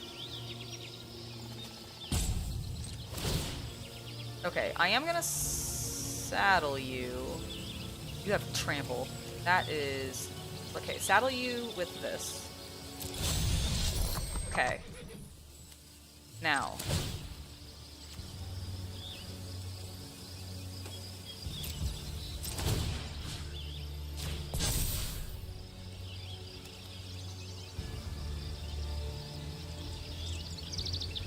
Fuck it!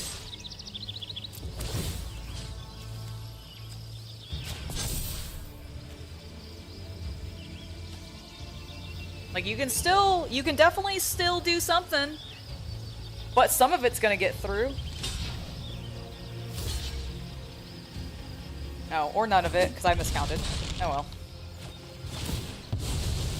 That's fine, because it's just making my other boy bigger. Although I think I'm dead. Oh yeah, I'm dead. Think I'm dead? Let's see. Let's see how many... Because he's got 12, 18... Oh yeah, I'm dead. Why are you making it so something can't block? I'm already dead. Oh, you're just trying to hit me more.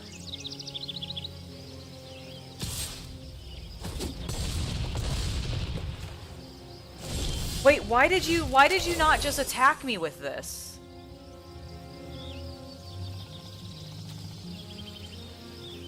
What? What?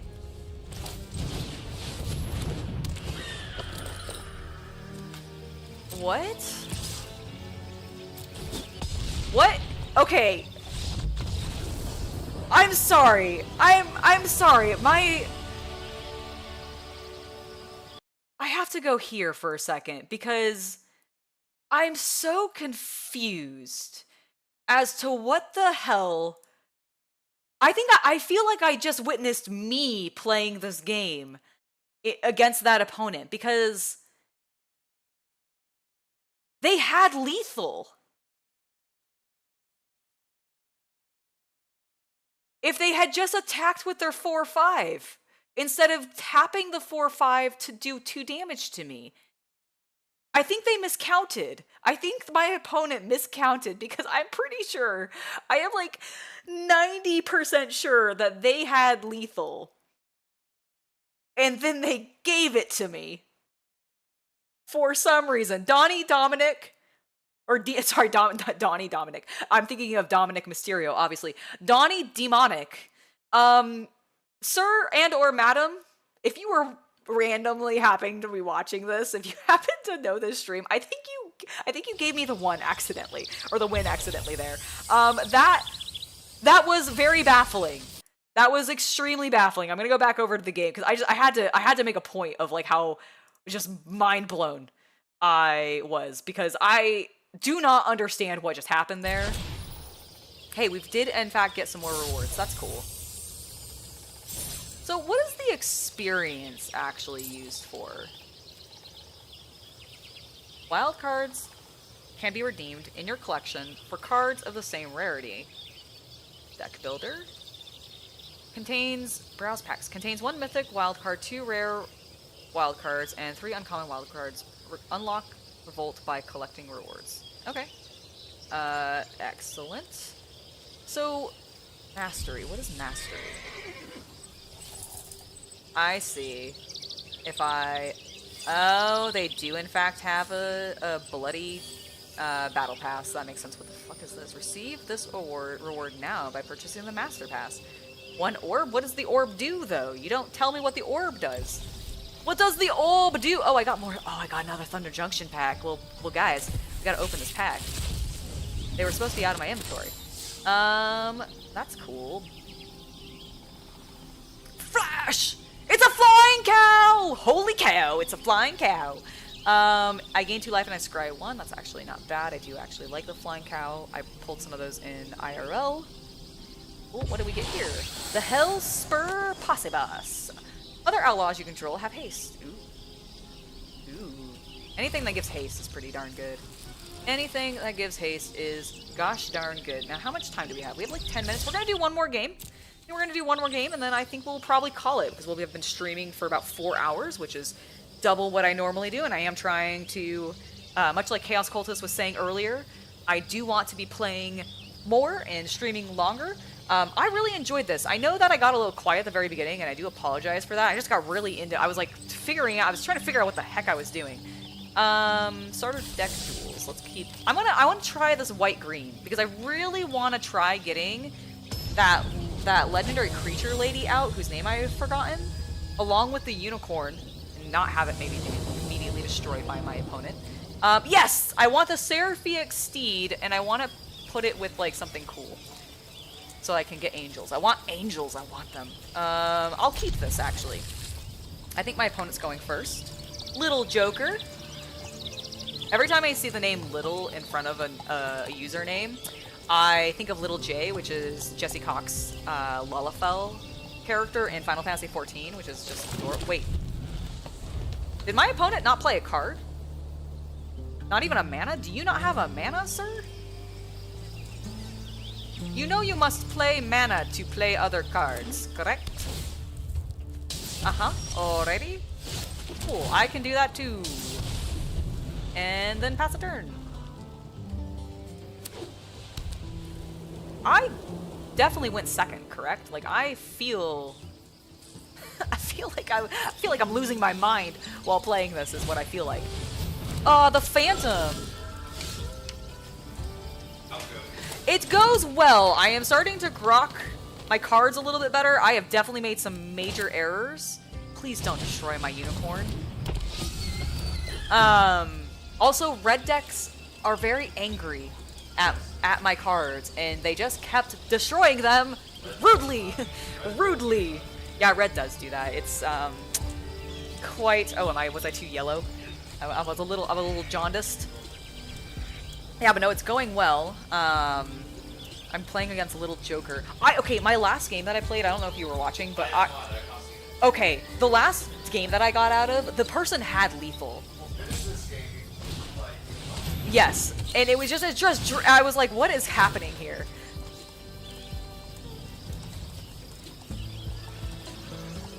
Are you exiling my unicorn? Oh no, you're looking at my deck. Okay, that's fine. I was like, glad I got the unicorn out. They would have exiled the unicorn.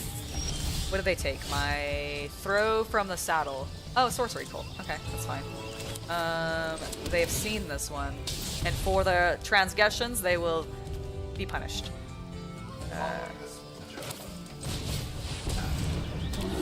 I also would love food after this matchup, and I was planning on ending it. So yes, so we are on the same page. All right, I am not gonna saddle. No, I want to saddle this with my bear. Please, bear, ride my unicorn. And You're saddling bear what? Body. it is. But I want my unicorn to produce me an angel! Because when a bear and a unicorn love each other very much, they produce an angel. I did it, guys. I did it. I synergized my cards. I feel so much better. I produced an angel. That's all I've been wanting to do for the last 2 games with this white-green deck. I just wanted to get my unicorn out so I can produce an angel with a bear. I'm gonna... Oh, run, little scorpion.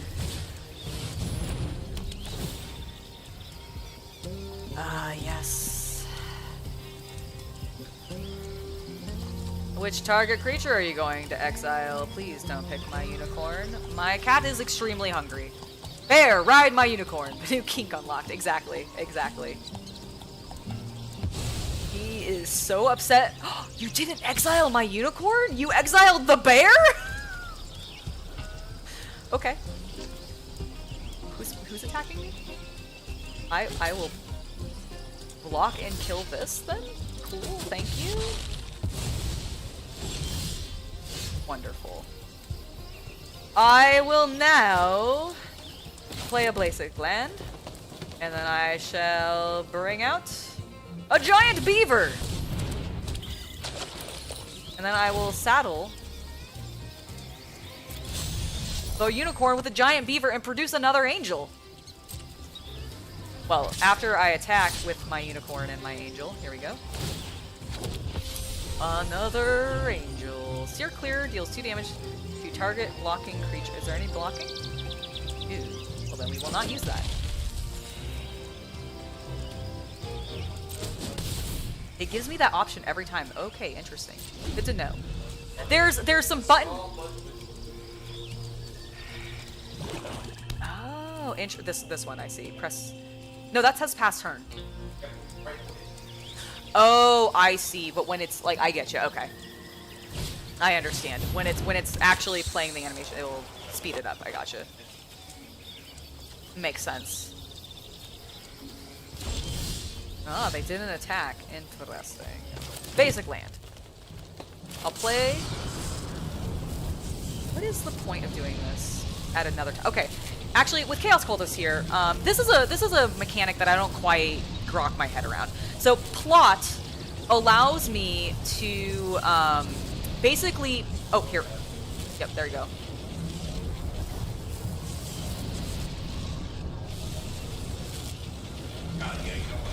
Okay, I didn't think so. Could you please tell me when plot, like when setting it aside and bringing it in as a 0 cost would be more beneficial?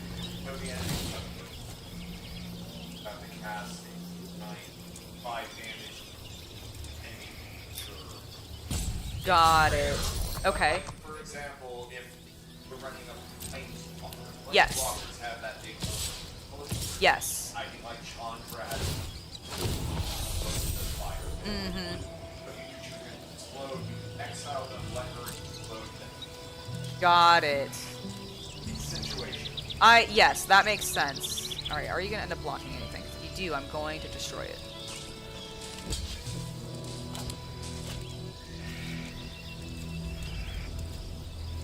Deals 4 damage to that creature if controlled amount. I did control amount this turn, so this should do that. Excellent. Right, and it still got blocked because it is blocked from the beginning step. We learned that when we were playing Commander relatively recently because I misunderstood that. it became, yes. Destroying the thing that turned into fucking hunt. Yes. It's weird, but it's how magic. Yes. That is a little strange, but it is the way the magic works.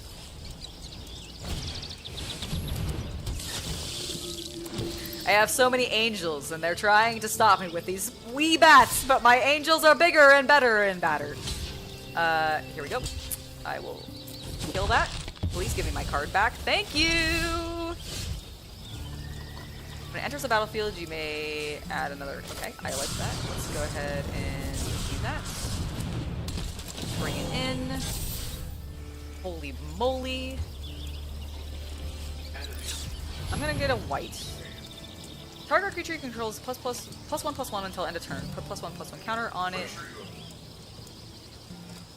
I'm gonna use this. If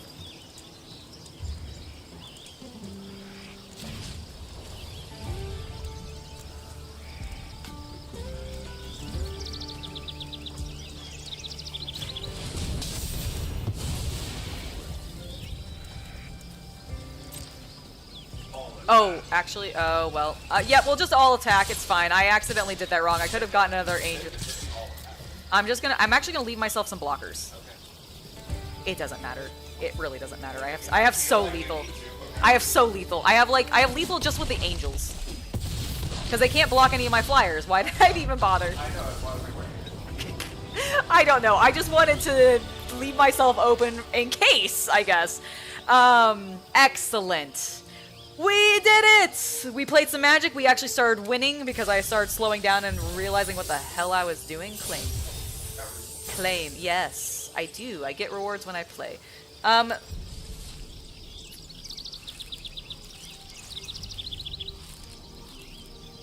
Is this even valid anymore? I don't think it is. I'm going to open this pack because I don't think it's legal. I like the look of that card. Yeah, and what do we get here? Surgical Metaphor! There's a... That's true. That is true. Alright! Well, we ended on a final pack opening. Thank you guys so much for joining me today. We are going to be trying to do longer streams going forward. It's going to be kind of a slow get into, but it's something I want to build up into, building basically like my stamina for doing streaming and everything, because I would like to do more and I enjoy this kind of stuff. Thank you guys for joining me today. I loved having you guys hang out, and I hope that you enjoyed getting to watch me play some Arena. Now, I do want to come back on July 30th. I'll make an announcement of when that will actually happen, but I do want to open these packs and actually see if they're doing any Bloomburrow specific, hello boy, stuff happening on that day, since the new set will be out. I think that would be really cool, and I really like the Bloomburrow cards. So we will be doing that on July 30th. Time will be announced at a later date, and until then, I hope you guys have a lovely day. I'm gonna go feed this very fluffy boy, and also get myself some food. So I hope you guys have a good one, and I'll see you next time. Bye, everybody.